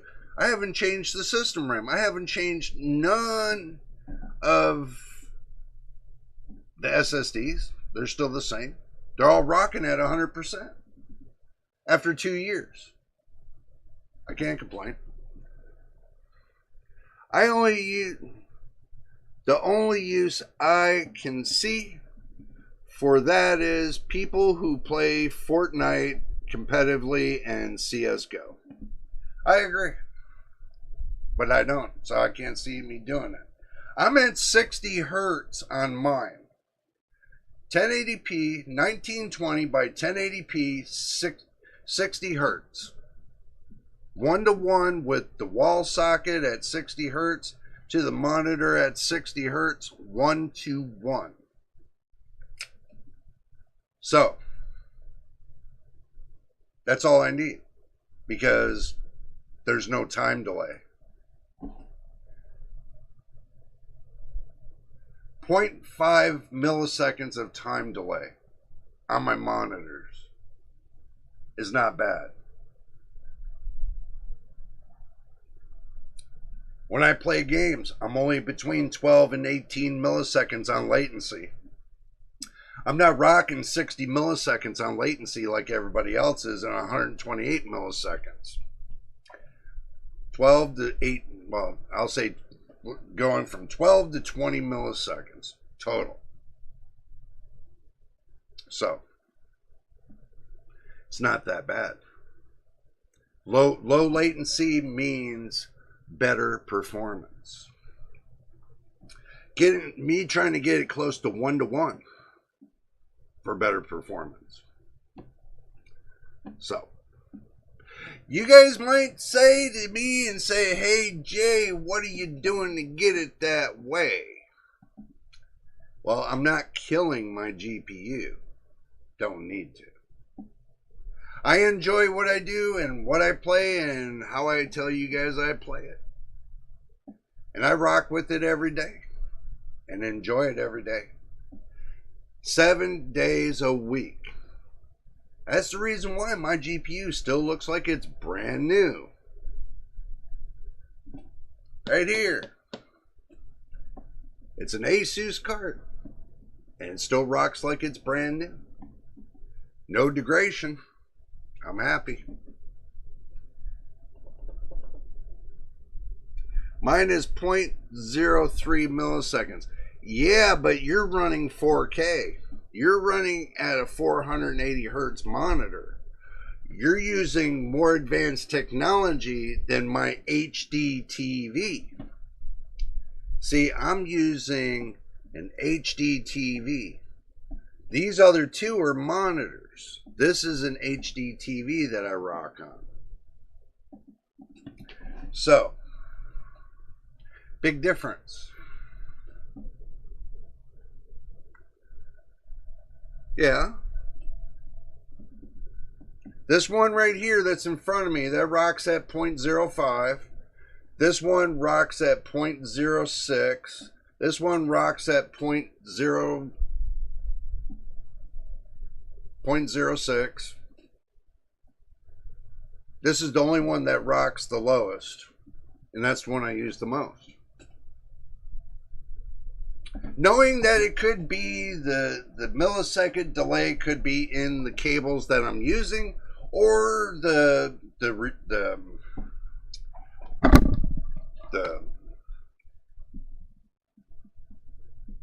right here, from here to here, from DisplayPort to HDMI. And I'm using that too. Two of my monitors use DisplayPort to HDMI. One monitor uses HDMI. I use all in average HDMI. I don't like rocking with DisplayPort. Even though everybody says, oh, it's faster. I understand if it's faster. But I like consistency, not looking for speed. I'm looking for consistency. Consistency, if you get speed bumps. This is what they call a waveform. When you're going for speed, you got speed bumps. When you're going for consistency, you're going for a plateau. I would rather go for consistency from beginning to end than to go for speed that goes up and down like a speed bump. So, that's the reason why I don't push mine like that. I have it consistent from point A to point B. From the time I start my game till the time I end my game, it rocks the same. So, I enjoy it. Was 165 hertz, but the ghosting ruined it. It was like motion blur on everything. Yeah. So what did you do to resolve it?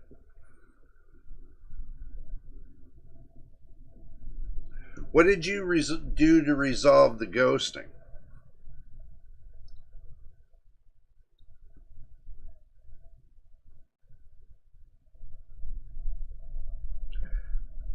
That's the key question.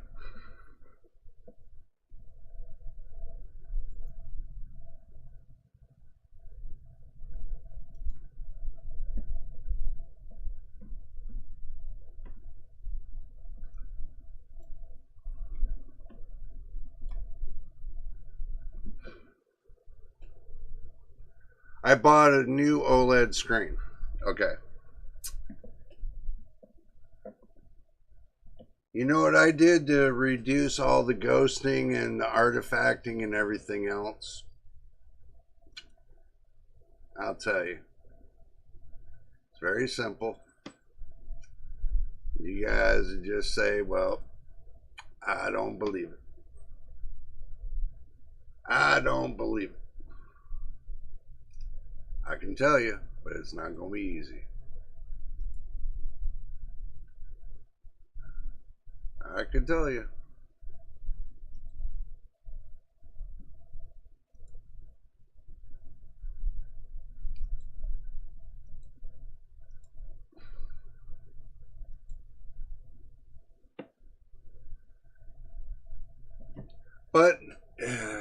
here's another thing I can tell you. Seems Nvidia has already started on the factor of moving things around again.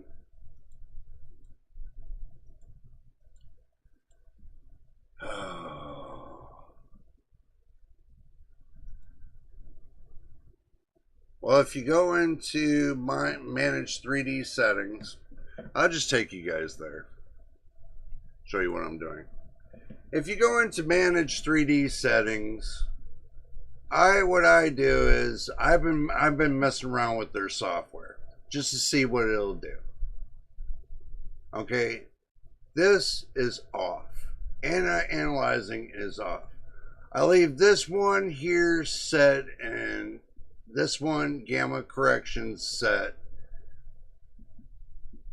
for global settings. But I don't ever use it if I don't need it. Okay, so if I want to make everything look good and run good and everything else, what you can do is very simple. Very, very simple. And if I can find it, usually it's here. They have low latency mode. I got mine set on ultra.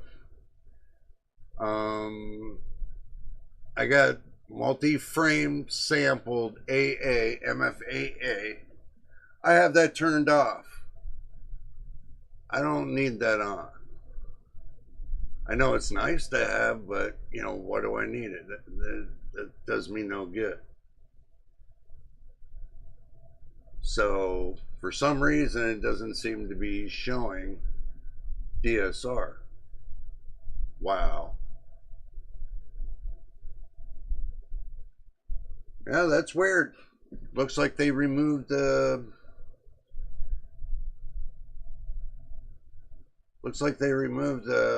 oh, wait a minute, no. Global settings. Duh. Maybe that'll help. Dynamic screen resolution. DSR. You can set the smoothness. Okay. You got DL scaling. You can set it for, I leave that alone, the DL scaling. I have it set for 1440p. I have it set for 4K. Legacy scaling. So, it works. And I use it once in a while. That's why people would buy TN panels before OLED was around. Yeah.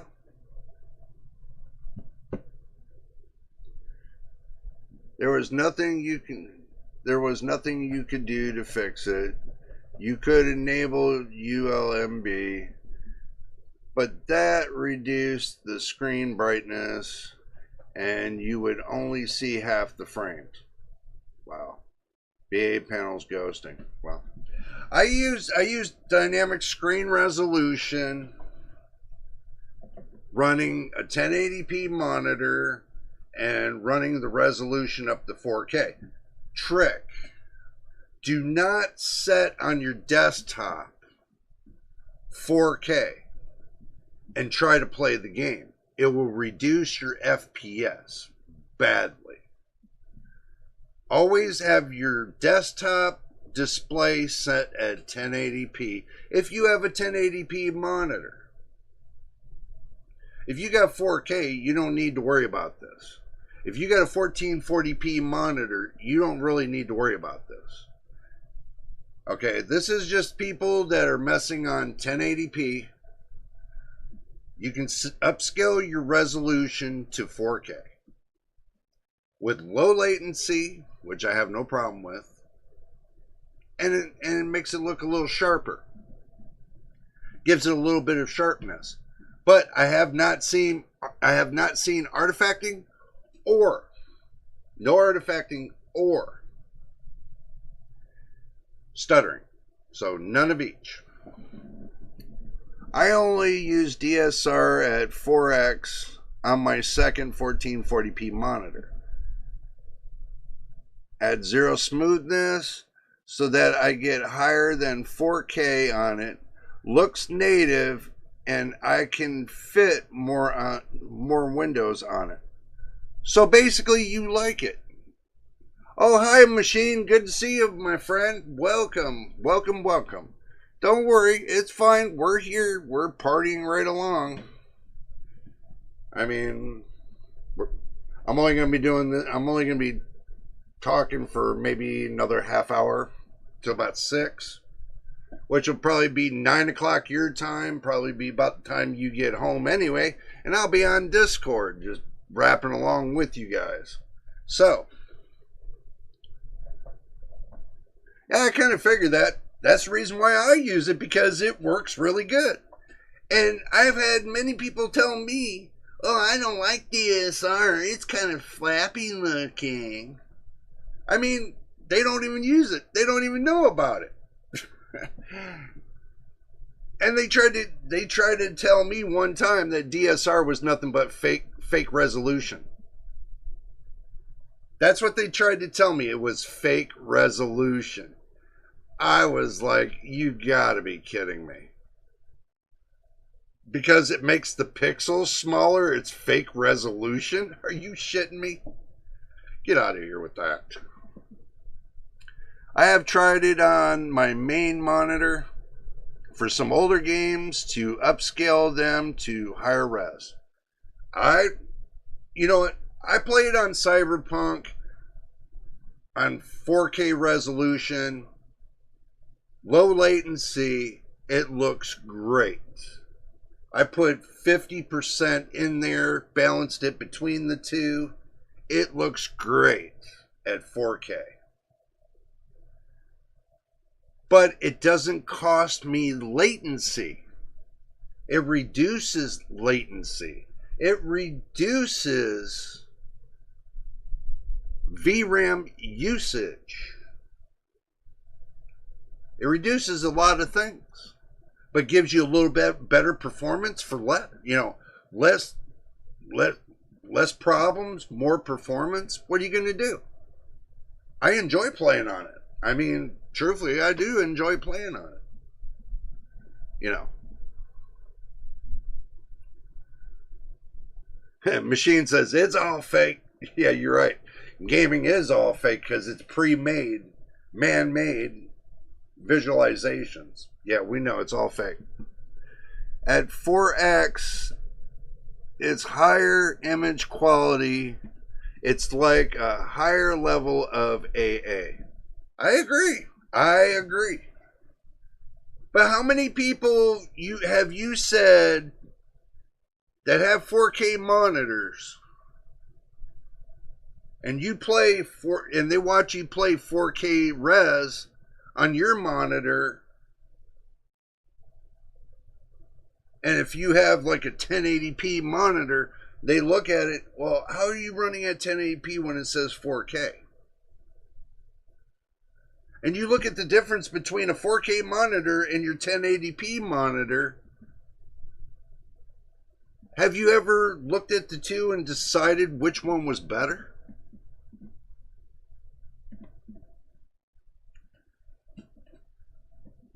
That's one of the adventures I'm going to have to take. Find out sooner or later. So, which one do you think looks better? 1080p monitor set up to 4K or 4K monitor? Compare the two. Do a color test between the two. Which one's going to look better in color? Which one's going to look better in the polygons and all that? Which one's going to have more latency? The 4K monitor or the 1080p monitor using DSR up to 4K resolution? Which one's going to have more latency? Something to think about. Depends on Depends on how far your eyes are from the monitor too. Yeah, I do agree. Hold on a second, guys.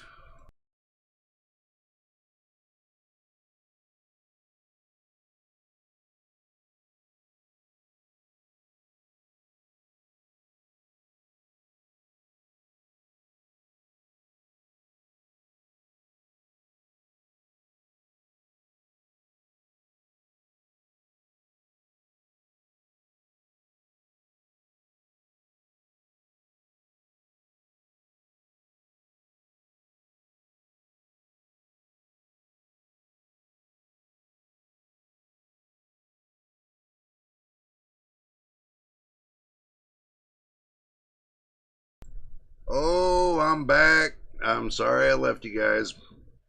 You guys gotta be unintended, but that's why. Cold brew. And guess what I get? Some snacks. I got some snacks. Hand delivered there, what do you think? Hand delivered. So, now I get some extra coffee. Let me pour this back in here.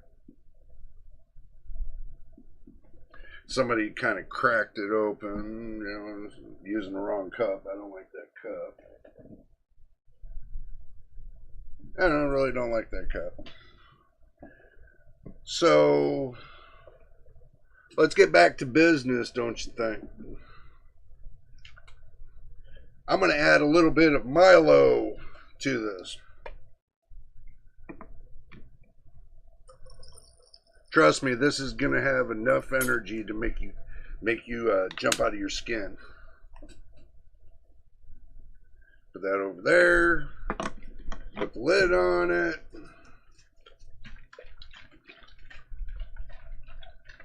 Shake, shake, shake, shake, shake, shake.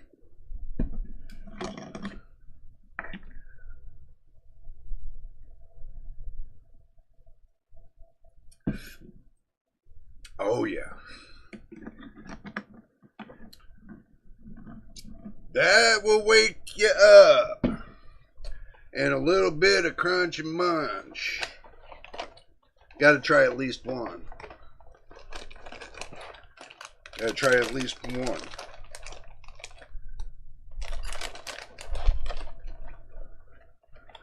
Oh yeah. Oh yeah. Definitely. Let's see.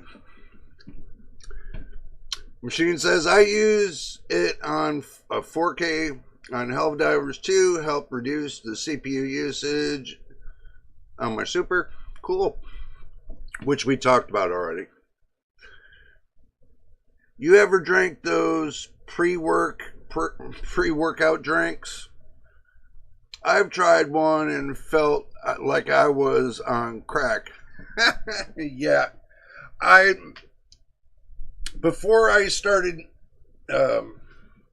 long time ago, I used to drink energy drinks like crazy, fitness drinks and all that. And I felt like I was like going nonstop. I couldn't stop. I did that for 5 whole years. I wish I would have never done it like that. Gave me a bunch of medical issues. Bunches. So yeah, I don't recommend it.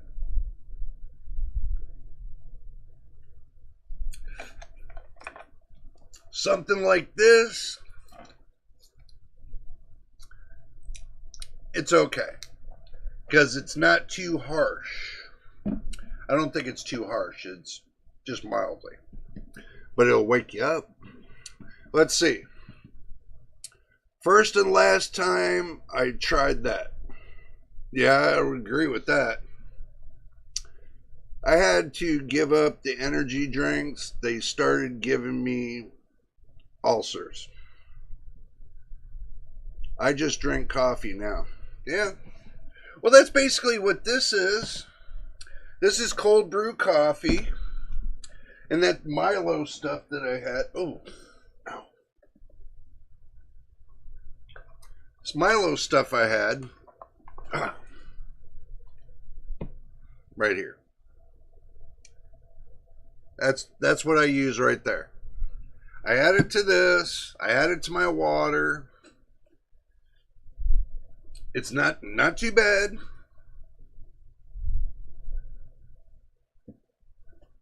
Less sugar.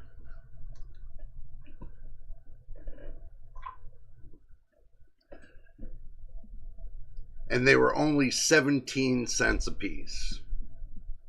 So I'm not going to complain. They're only 17 cents a piece. And I got a whole box of them too. And no, it wasn't from Walmart. I got it from like the grocery outlet store. Pretty cool.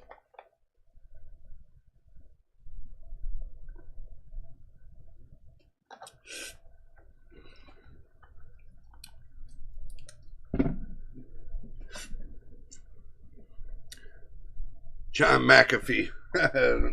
Who's John McAfee?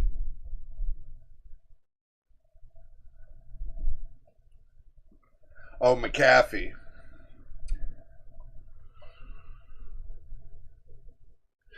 Oh, John McAfee. Gotcha. Wow. Machine, are you off work, my friend, or are you just on lunch break? That's going to be a good question. Yeah, I understood what you meant. I know McAfee antivirus. But you made it funny and say John McAfee.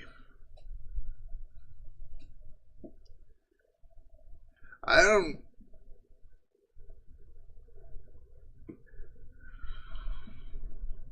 Oh, you're working? Oh, okay. Okay, right on, right on. Right on. I was curious. I knew you were at work, and I knew I was extending this out, you know, a little bit more. And I knew you're going to catch me on the lunch break and all that. And I knew.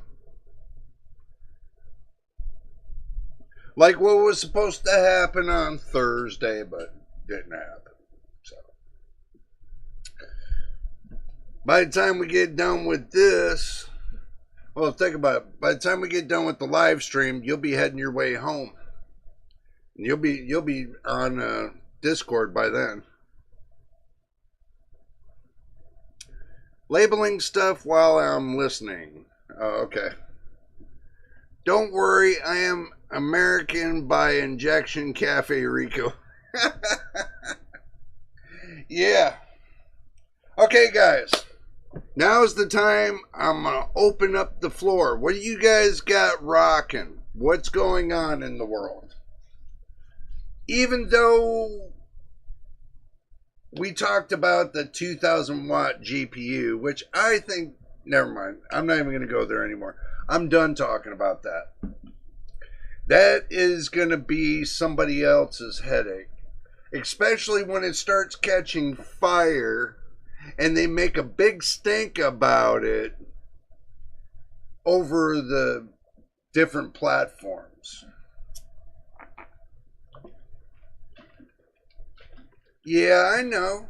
Oh, yeah, that's right. Because that would be 9 o'clock. It'd be 7 o'clock, and then it'd be 10. Okay.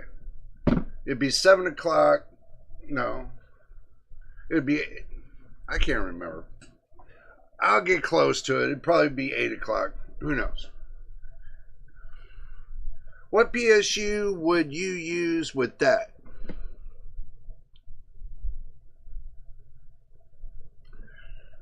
Probably this one. Probably that one. That's the one I use in my PC. It runs fine. I don't see the need of pushing 2000 watts out of a GPU anyway. So even having a 5090D, I'm still going to reduce it down and low drive it to at least maybe 300, 325 watts. Undervolt it down to 325 watts, maybe. Yeah.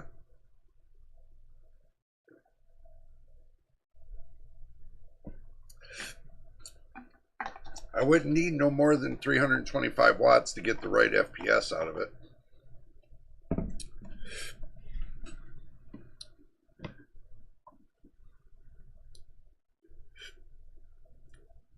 Because with my CPU only pulling 91 watts, because it's supposed to be a 65 watt CPU.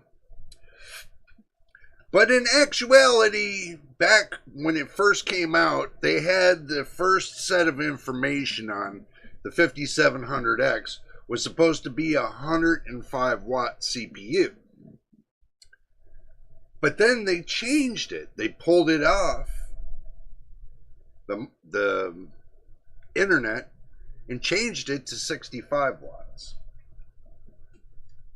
Knowing that when you buy it out of the box, when you put it into the motherboard, like the B550 motherboard from Asus, out of the box, stock, runs that processor at 143 watts. Stock out of the box. It runs it at 143 watts.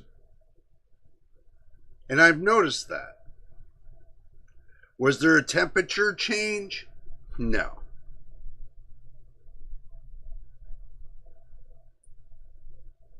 So, there wasn't a temperature change. Was there a performance change between the stock and the undervolt? Yes. Undervolt gave me like 3% more than what I was getting. Overclock was only giving me like maybe 1.7%.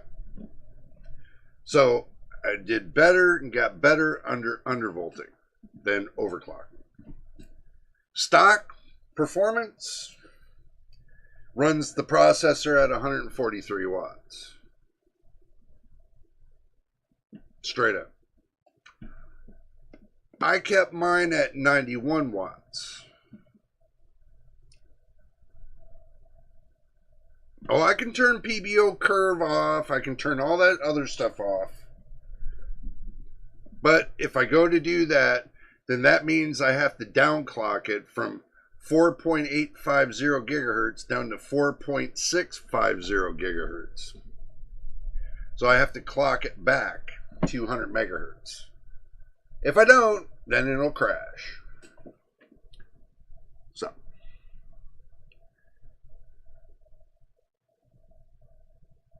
Machine says I'm waiting for the 5090D. Yeah. We'll see what happens there. DV says that is a good CPU, the 5700X, which I do agree with you. Because it's still within a 5% parameter of the 5800X. But if you were to get the 5800X, I know that a lot of people said about the 5800X that they had a lot of power problems with it and everything else. So that's the reason why I decided to go with the 5700X. Back then they were saying the 5800X was, just wasn't right. Because there was a lot of issues with it. So I went with the 5700X, and I've been rocking with it for almost 2 years. With my 4070. Been rocking with it almost 2 years. September 6th of this year will be 2 years. That's in a couple months. How long I had my channel? For 3 years. When I first started with, the RTX, I started with... And this is what I started the channel with. A B450 motherboard, 64 gigs of RAM, at 3200 megahertz. The same RAM I use in this one, I use it with my B450 motherboard. Okay. And I rocked a whole year with the 5600G. Content creating, gaming, and everything else with the 5600G. Then I moved up to the B550 and rocked that for 2 years. 450 to the 550. Go with what you can afford up to the next level. Okay. You can still rock with the 5600G. It's integrated graphics. There's nothing wrong with it. You can play older games. You know. If you know how to set the system RAM up in the BIOS, you can make that 5600G rock just fine. I set mine with 16 gigabytes of dedicated RAM. Not saying VRAM, I said dedicated RAM. Not saying unified RAM, I said dedicated RAM. So, I said it was 16 gigabytes of that to the 5600G. Did fine. So, problem is, didn't have enough cache. So, I set up my SSD with a little bit more cache just in case it needed to take and share some cache from somewhere else. Which it could have,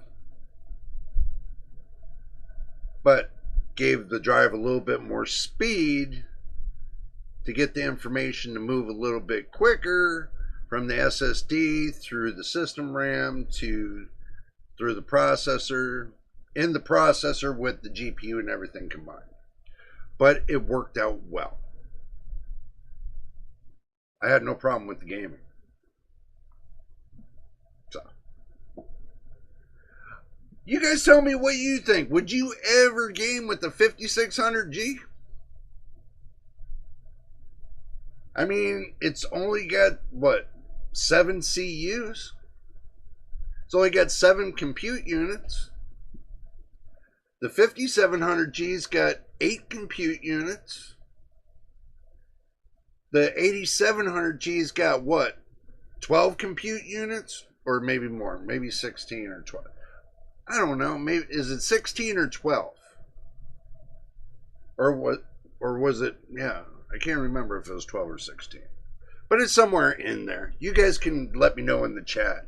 Is it 12 or is it 16? What is it?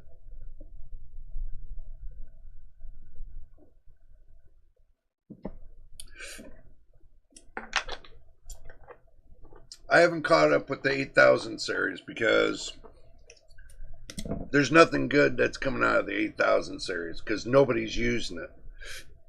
And here's the reason why nobody's using the 8000 series.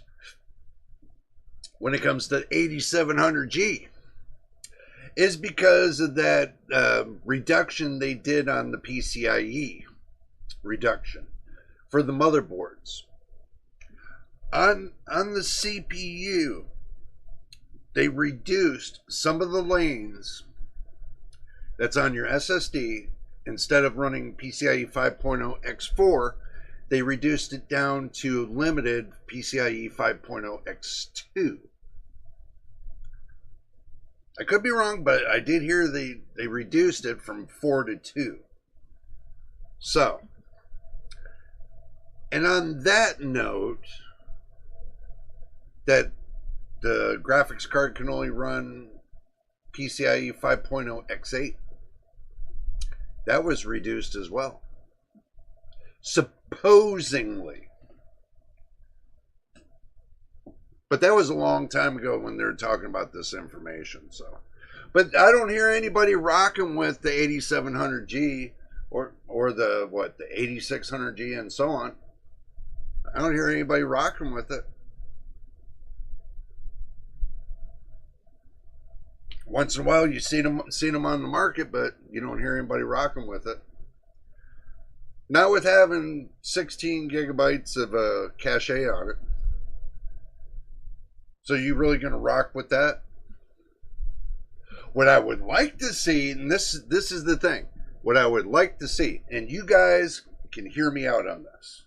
What I want to see, if they're going to do integrated graphics, I want to see integrated graphics built onto a processor that the cache on the processor has 104 megs of cache. Take an X3D processor, throw integrated graphics on it, make it shared memory, put it all together. When you plug in 256 gigabytes of system RAM in on your motherboard, that you can take and use 32 gigs of system memory shared to the integrated graphics. So when you go to play the games, at least you're running between 40 and 60 CUs. At least they can be nice and give you some action. You know, and you don't need a discrete graphics card after that. You can content create with it. You can do the 3 boxes: business, content creating, and gaming. And you have more room to put more storage on that PC. So you can store as much as you want with no problem. But obviously you guys don't see it that way. When you look at, let's say, a 4060 Ti that's got 16 gigabytes of VRAM, you're going to keep looking at the same factor of the 8700G, kinda, or the new one that they're going to have coming out, the next new processor that's going to have integrated graphics built onto it, that's going to have more than 40 CUs, that's going to be set up very well. But the problem is that they don't have any kind of unified memory to it. They don't have anything dedicated to that integrated graphics. It would be nice if they did. Let's say, let's be like hypothetical.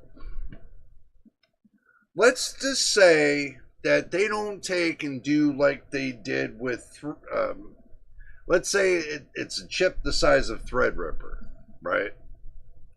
They decided to take a Threadripper chip, make it for the desktop PC, do a new motherboard, and decide on that CPU that they're going to build in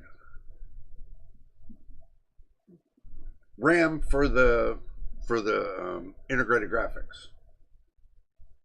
And then they can share system RAM with it as well. So they got built-in RAM onto the CPU with system RAM for the integrated graphics.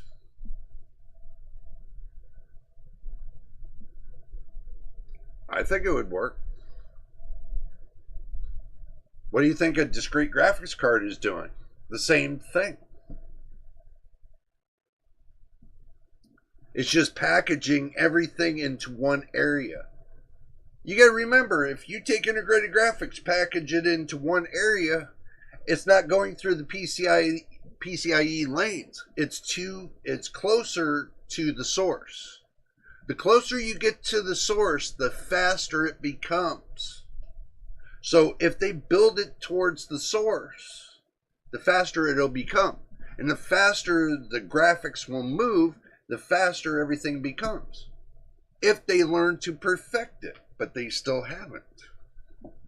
I'm waiting for it. I'm waiting for them to take a Threadripper chip, build a new motherboard that's great for gaming desktops, build some hardcore integrated graphics onto that CPU, and turn around and put a hell of a CPU, the CPU itself, make it like balls to the wall.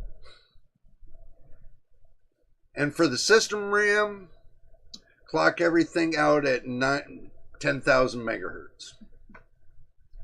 For the system RAM, clock everything out at 10,000 megahertz and make the cast latency, get this, make the cast latency 32.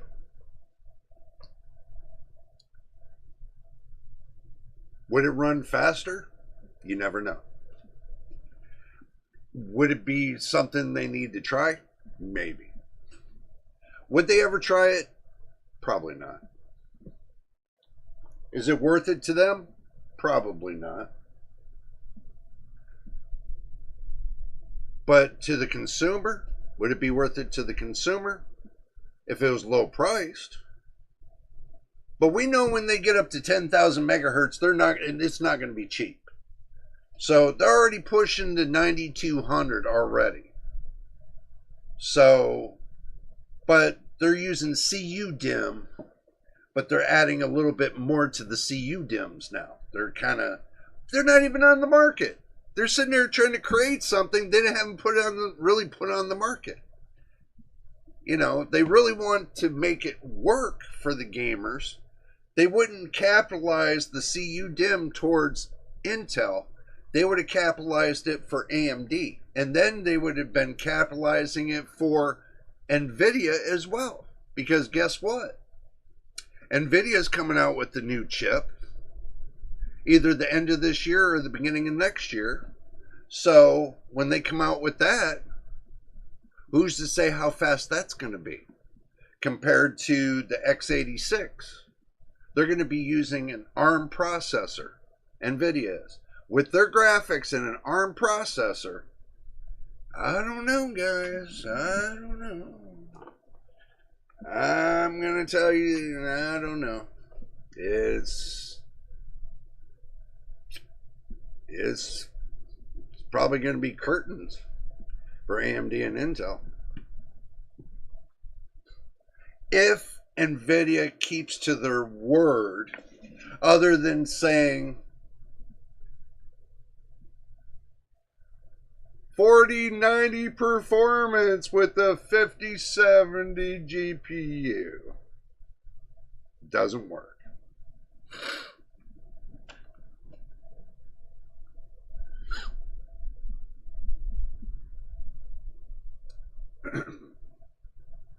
How about 4070 super performance for a 5070 GPU?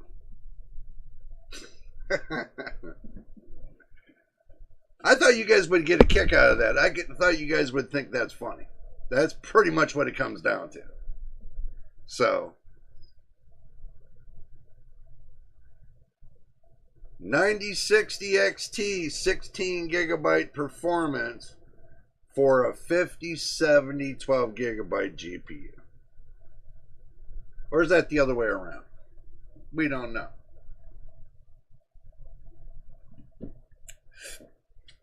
I speculate on it.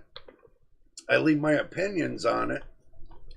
Until I test it, it is what it is. And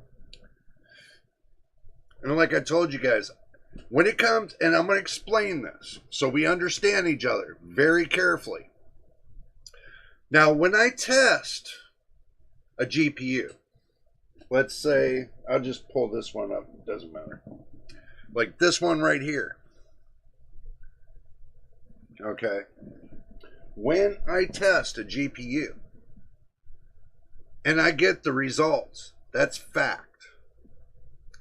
If I make my opinion on a new upcoming GPU, that's my opinion. Okay? That's just an open opinion. That doesn't mean it's factual. That doesn't mean it's false. that does, you know, it doesn't mean it's true. It doesn't mean it's false. It's just my opinion. It's split right down the middle. But until I test the graphics card to see if it's legit 100%, I just give my opinion. I know it's kind of hard to explain it to you guys because you guys know how hard it is to get GPUs now these days and how much it costs to get them. Yeah, I would love to have a 5090. Yeah, I would love to have a 4090 and down the stack.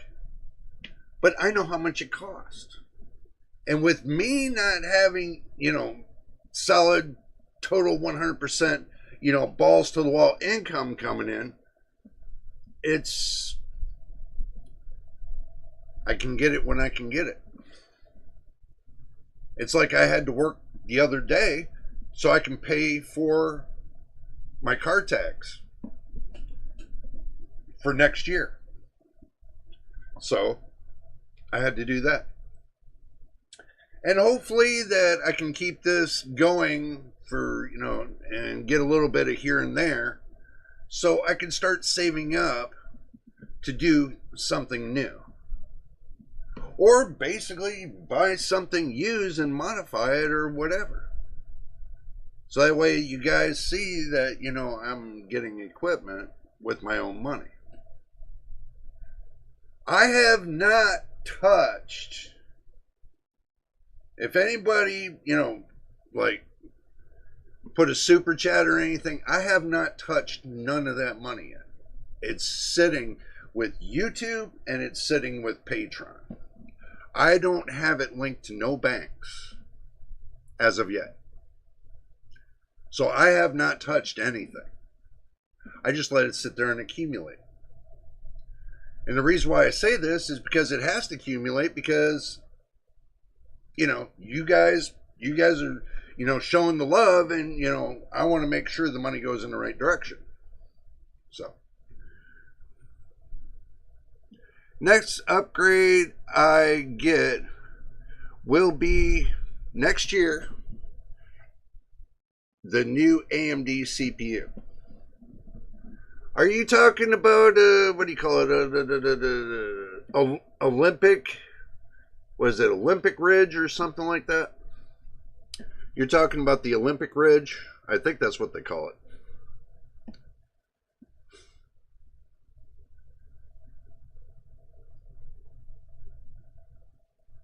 That's supposed to be the new one that's coming out.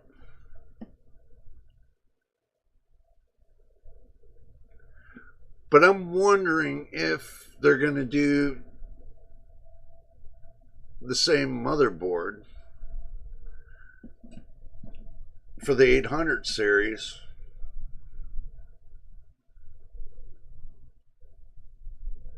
Yeah, that's Olympic Ridge, I think it is. Oh, let me look.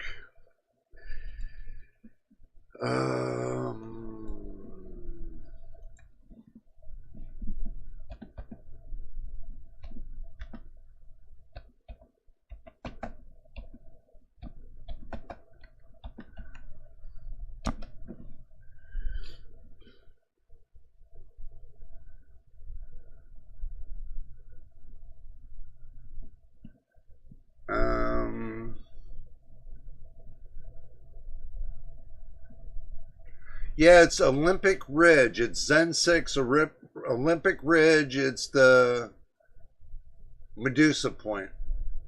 There's going to be one for laptop and one for desktop. Olympic Ridge is the Zen 6 that goes up to 7 gigahertz. It's supposed to clock up to 7 gigahertz.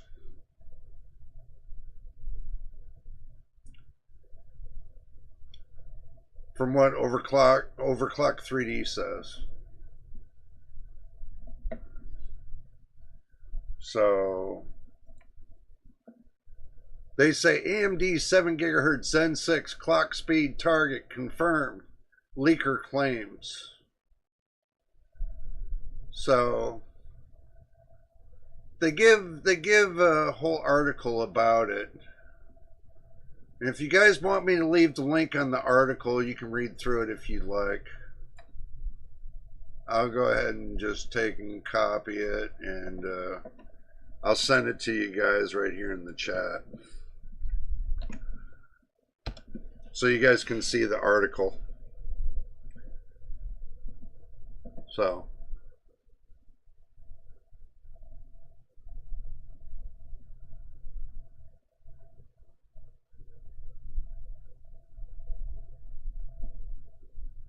still got Zen 5 counterparts. So that means this kind of processor for 7 gigahertz, you better think about the 800 series motherboard, the biggest and the baddest they got, with the VRMs for this processor.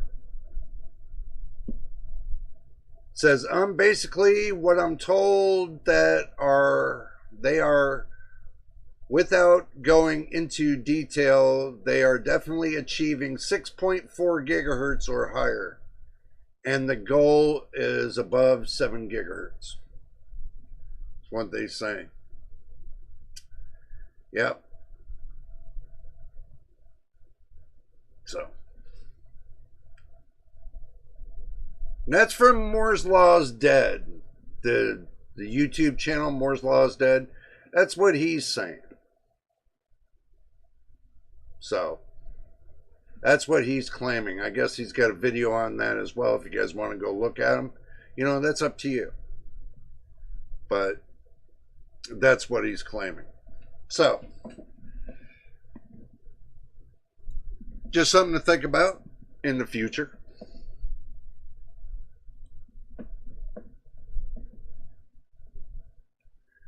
The power consumption is meant to be good too. Yeah, I know. Look, power consumption, some people are hell-bent against it. Some people are like, you know, green tree freaks and all that, thinking that it's actually harming the world by putting hotter processors out there. Actually, it doesn't. Because if you think about it, the heat that comes off of your CPU or your GPU is 1/100th of the heat that would come off of your engine of your car. 1/100th. So, it is what it is.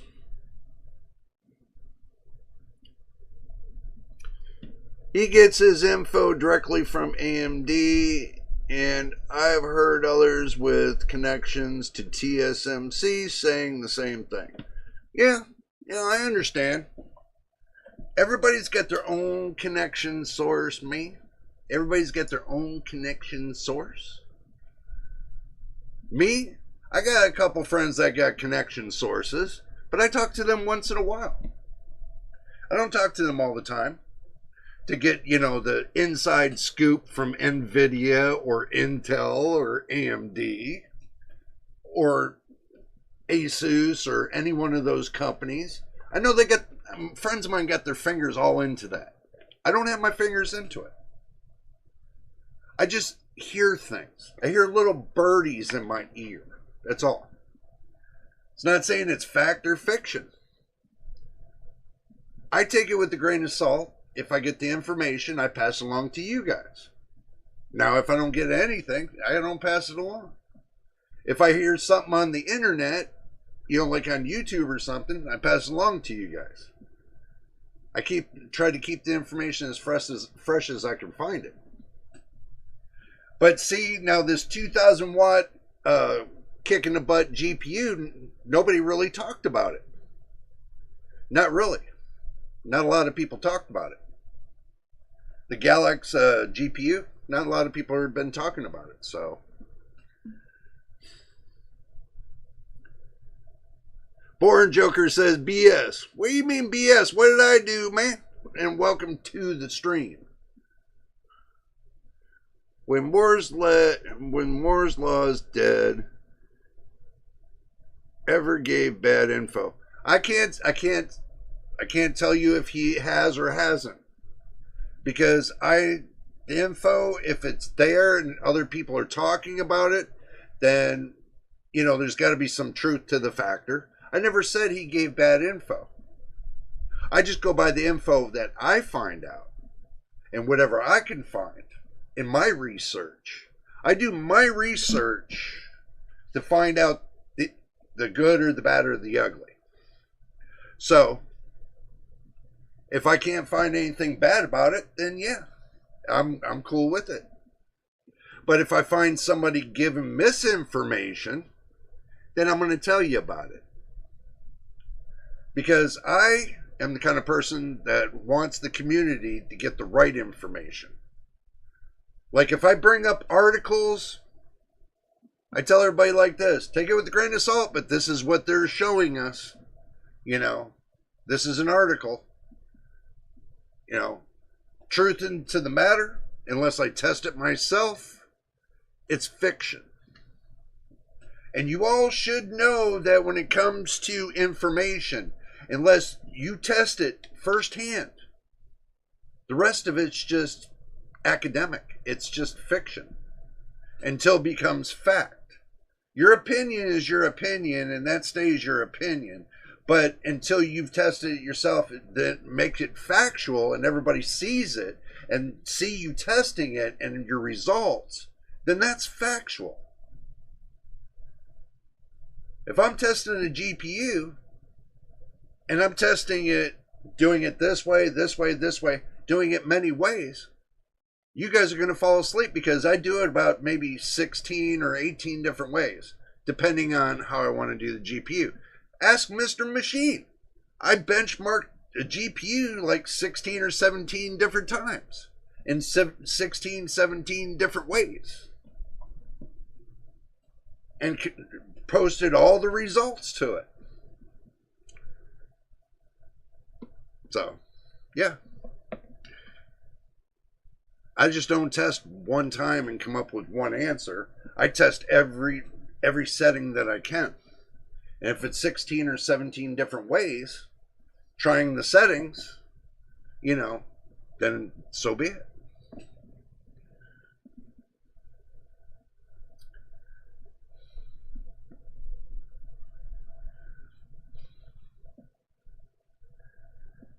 He's like 50-50, so you could just flip a coin and get the same results.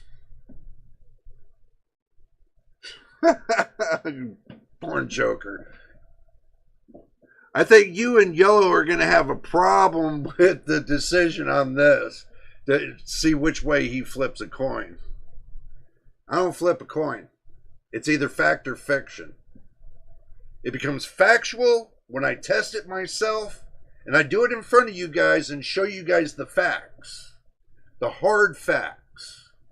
Like I tested the 4070, like I tested the 7800 XT, like I tested the 7600, like I tested the 5500, the 730, the 1650, MX300. This is fact, not fiction. My opinion, I feel sometimes giving my opinions fiction. But until I test it, I tell everybody, take it with a grain of salt. You can either take it like gold or a grain of salt. It's the way you want to weigh it. But until I have the hardware in my possession, I'm not saying I'm trying to prove anything to anybody. I'm not trying to prove nothing to nobody. I'm just trying to tell you what I think, my opinion, and what I think. But if I test something, I show you. Just like I tested the 7600 on Cyberpunk, and I did it on a different platform. It worked. It ran good. I just did like one full run with FSR 3.0, no frame generation. Put everything on low settings and just ran with it. Played games a little bit, you know, to see what kind of performance it was going to get. Just like that, not doctoring any of the different settings or anything else, just one setting, running it straight through. End of story. It works, it doesn't, it doesn't. So, let's get back to what you guys are talking about here. Let's see. People already getting 9950X3Ds boosting to 6 gigahertz. Out of the box, so 6.4 gigahertz on a node that 3 generations isn't generation newer isn't a ridiculous claim, and 7 gigahertz can certainly be in the realm of possibility. And it's a whole new transistor tech. It's possible, but I doubt it. The ones they just came out with are still blowing up in the socket. Maybe they should figure out that problem and resolve it before going to the next one. How about that? I'll put my little 2 cents in there. Maybe they should fix the problem before going on to the next big thing, instead of bullshitting everybody on the fact of, they say, well, it works, and everybody's blowing up on it. Yeah, well, ASRock still hasn't taken and fixed the problem with the 9800X3D, from what I hear. I'm not knocking them, but they need to fix it. And stop, pussyfooting around and get it fixed. Instead of pissing off the community. That's the problem. These big companies keep pissing off the community. The community's one putting money into their pockets. That helps pay their employees. That helps make them a profit. If they wait until the AI boom is over with and it runs out, they're going to come back crying to the gamers. Guarantee it. Just waiting for it to happen. Just like crypto mining. They went balls out on that and forgot about the gamers, and guess what? They came back crying to the gamers. Oh, can you please buy a GPU? I need money. I can't afford it anymore. And they get a boo-hoo-hoo kind of thing in there. Yeah, we know. We understand. It's another con job.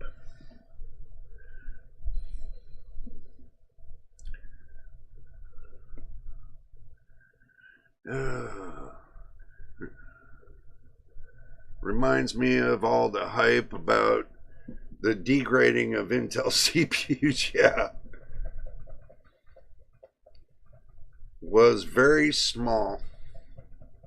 91%. The amount of 9X series CPUs that have blown up in the socket is 0.03%. More likely, and Born Joker says, it is more likely 3%, which is reaching a threshold showing compatibility. It's not 3%. You guys are gonna go back and forth, ain't you? I'll leave you two alone. I'll just leave you two alone. Let y'all go at it. Just kidding, guys. Have a sense of humor, really, right?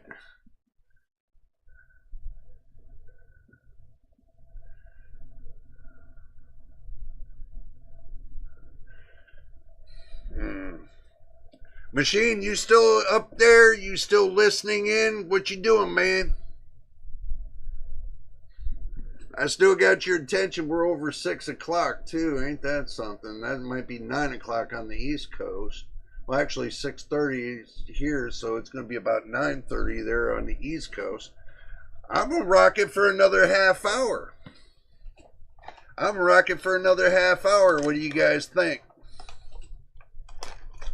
Guys, don't be bickering. It's not worth it. It's just good old information. Everybody's got their own way of getting their own information. Let's just keep rocking along. That's why I got my popcorn. I told you guys, get your popcorn, get your drink. It's going to be a long haul. We've been talking since, what, 3 o'clock on Pacific Standard Time here. 3 hours. Over.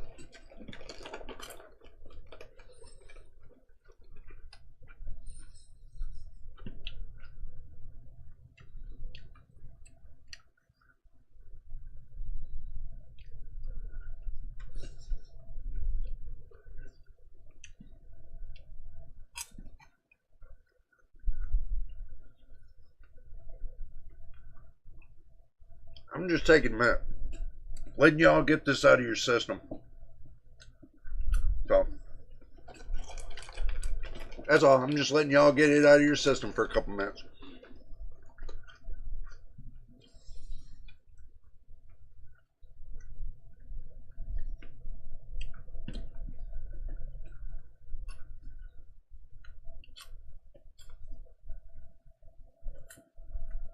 But anywho, if you guys don't mind, I'm going to do a little advertisement for my channel. If you don't mind.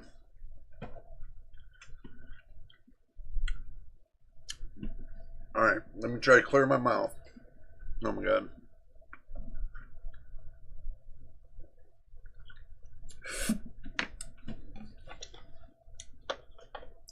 Guys, if you want to help out the channel and keep me rolling, you want to become a member of the channel, not a member of Discord, a member of this channel here, just hit the join button. I got 3 tiers, not 3 tiers coming out of my face. Got a 3-tier section. You can choose whatever tier you want. That's up to you. Every little bit helps get equipment for the channel until I can start getting a store going, and probably some, I really don't want to do affiliate advertising, because it's annoying. I know how you guys are, and I know that would be annoying. So I don't want to annoy you guys. I want to keep you guys, you know, fresh and going and everything else. The only real advertisement I really want to do is me putting up a store to where, you know, I'm going to advertise for t-shirts, hats, and all that. You know what I'm saying? Thank you, YOLO. YOLO became a gold member, and I do appreciate it, my friend. And welcome to the membership of JJ's PC Builds. Like I said, it's not expensive, guys. It helps out the channel a little bit here and there. I mean, I don't ask that much. Geez, if you go to Netflix, how much are they charging you per year on Netflix? For their 1 month that they charge you for, that's a whole year being a member on this channel. You know, a gold member. A whole year. That's not that expensive.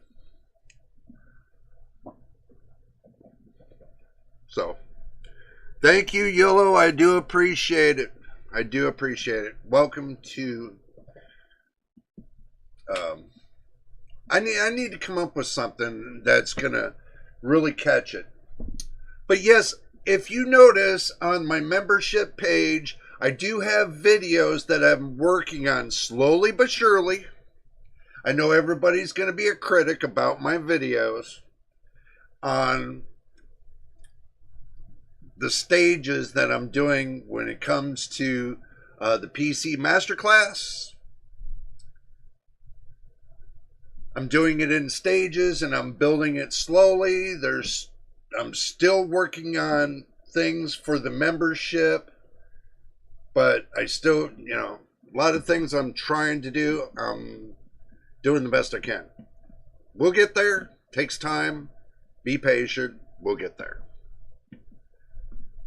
So,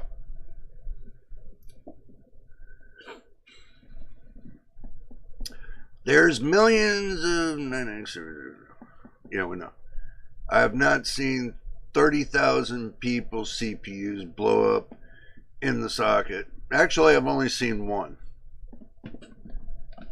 Actually, no, I've seen 3. No, physically watching it happen, I've seen 1. That was on Gamers Nexus channel when it caught fire. That one that was on the Asus motherboard with the 7800 X3D. I got to go back and watch that again because I don't remember if he had a cooler on top of that or he just let it catch fire without a cooler on top of it. I'm trying to recall that. But that was a screw up on Asus part. Okay, just to let you guys know, it was a screw up and they fixed it over time, so that was fixed. Now it is up to ASRock to fix their problem. And now when it comes to Asus, it looks like they got a hacking problem on their website for their driver updates for Armory Crate. So I turned around and I removed Armory Crate out of my PC. Gone. So I'm using a secondary program for the RGB in my PC case on the fans. A secondary program. Bypassing all the rest of the garbage.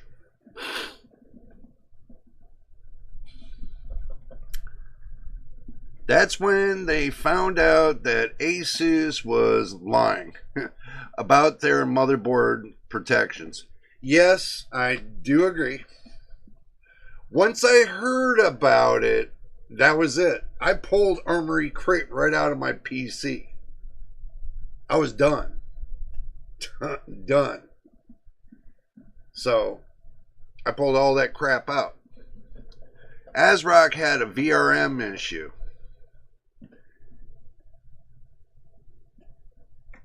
If you look at it, what motherboards were they using again? They were running the 9800 X3D on a 600 series motherboard. Do you really think that the motherboard was designed originally for the 9800 X3D? No. It was designed for the 800 series motherboards. Now, were they having the problem on the 800 series motherboard? Not from what I heard. I heard it was the 600 series that they were having a problem on. Now, unless you all heard something different, you can definitely let me know if you have. But from what I've been hearing, it was on the 600 series motherboard. And yeah, you're right, it is a VRM issue because the VRMs were not designed for the amount of power pull that was coming from the 9800 X3D. Right? Yes, no? And it wasn't just ASRock that was having the problem. It was more than just ASRock, because one time or another it was an Asus problem, and Asus patched it up, and it was a Gigabyte problem. They patched it up, and guess what? MSI had the same problem too, and they patched it up before anybody could find out about it. But when it comes to ASRock, they denied it's happening, so guess what? Everybody's washed their hands of it. Everybody's washed their hands of the series motherboards that this is happening on. And I can tell you that the 800 series motherboards, it's not happening on. Unless you guys heard something different, let me know. So I can change, I can take and, from what I heard around the net, nobody's talking about the 800 series motherboards. Everybody's always having problem with the 600 series. Okay, another thing. With the 50 series graphics cards, running it on a 600 series motherboard. Problem number 2. Problem number 1, running a 9000 series AMD processor on a 600 series motherboard doesn't cut it. Running it with the 50 series graphics card doesn't cut it. So you're trying to tell the 9800X3D that is designed with PCIe 5.0 X16 on PCIe 4.0 X16 motherboard, which is not compliant with the PCIe 5.0, but you're asking the graphics card to do a backwards compatibility, but your processor can do it, but your motherboard can't, but your graphics card can. Incompatibility like that, you need to make it compatible. I know some people say, well, there's some 600, the X670 motherboards, some of them do have PCIe 5.0 compliant. Yeah, sure, if it's for the SSD. It's not for the X16 slot. I know that.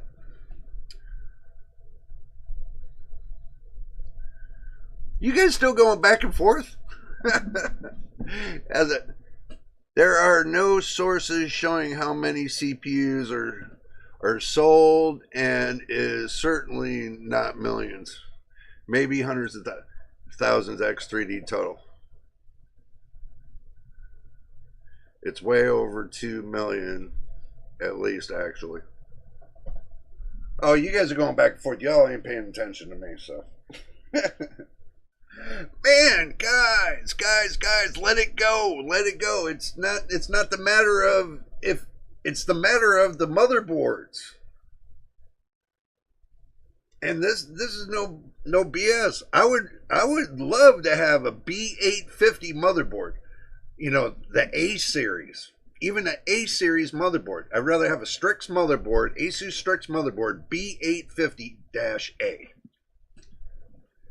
And turn around and get me a 50 series graphics card, plug it in on a 9800X3D, and then slap in 6400 megahertz of CL30 RAM with an SSD that can transfer 10,000 on the read, or 12,000 on the reads and 10,000 on the writes, to give that boost. And that's just for the operating system, to have one, you know, for a flash drive, you know, a swap drive, and for gaming to run at the same speeds, to have a little bit of extra cachet on it. So, hey Dakota, good to see you, my friend, good to see you. So, guys, you can build your PC up in any way you want. I think the biggest problem is the 600 series motherboards. That's where the problem is. Especially when everybody wants to rock a 9000 series processor with the 50 series graphics card. And guess what? The bottleneck in the middle is the motherboard. Not the graphics card. Not the CPU. The motherboard.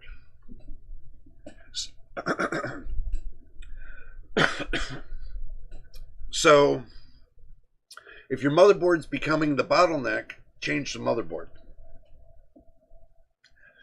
That simple as that. Get an 800 series motherboard and just knock yourself out.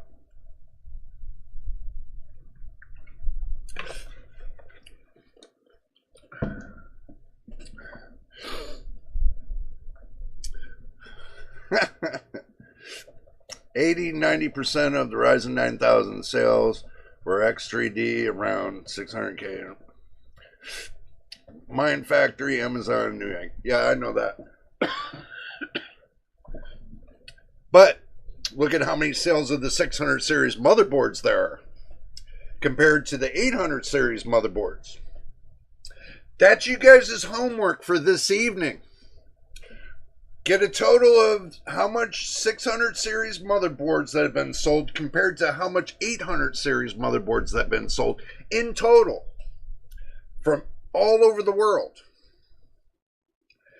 And give me a final answer. This is you guys' homework. I want to see what you guys find out. I can find it out easily, but I want you guys to find it out and see what you come up with.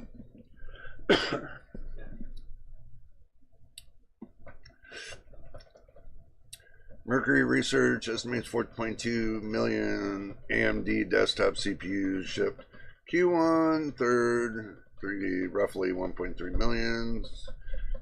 3D. 7800X 3D, like 250, and I'll buy one. Actually, if you go on, what was it? Hold on, guys. If you actually go on, what was it?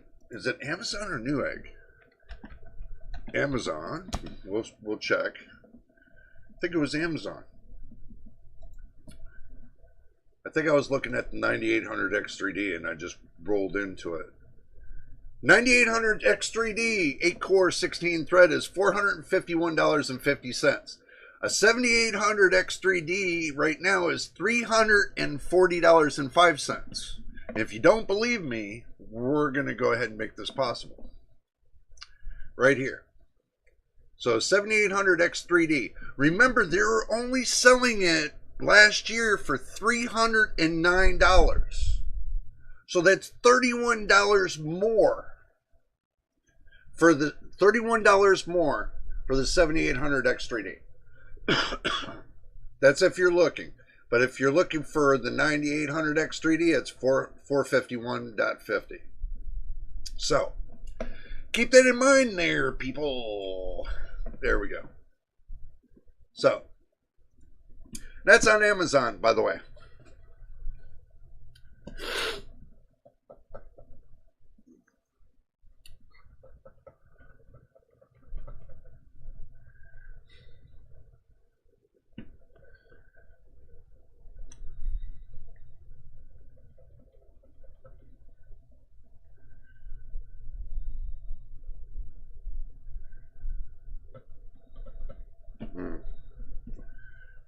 Okay, I'm going to read back through all what you guys are writing here, so.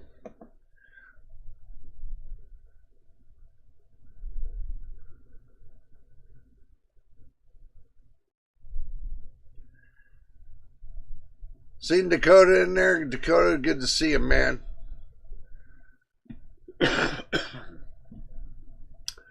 Okay, guys. Guess what? I'm gonna go ahead and call it quits right here.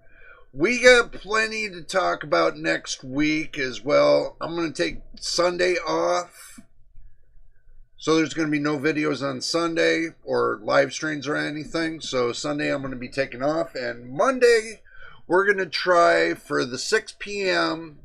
live stream on Monday. So we're gonna try for that 6 p.m. on Monday. So hopefully you'll be there and you'll be able to party with us and see what's going on and everything else.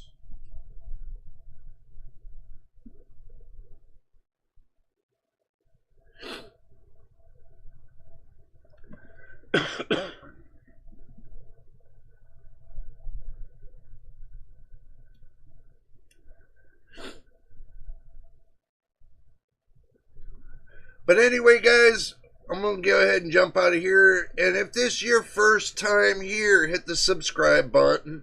Don't forget about the like button. Don't forget about the notification bell so you know when I post the next video. Until the next time and the next video. You know what it is? We'll see you on the next one, guys. Do have a good evening and be safe out there and don't do anything I wouldn't do. So take care and I'm out of here.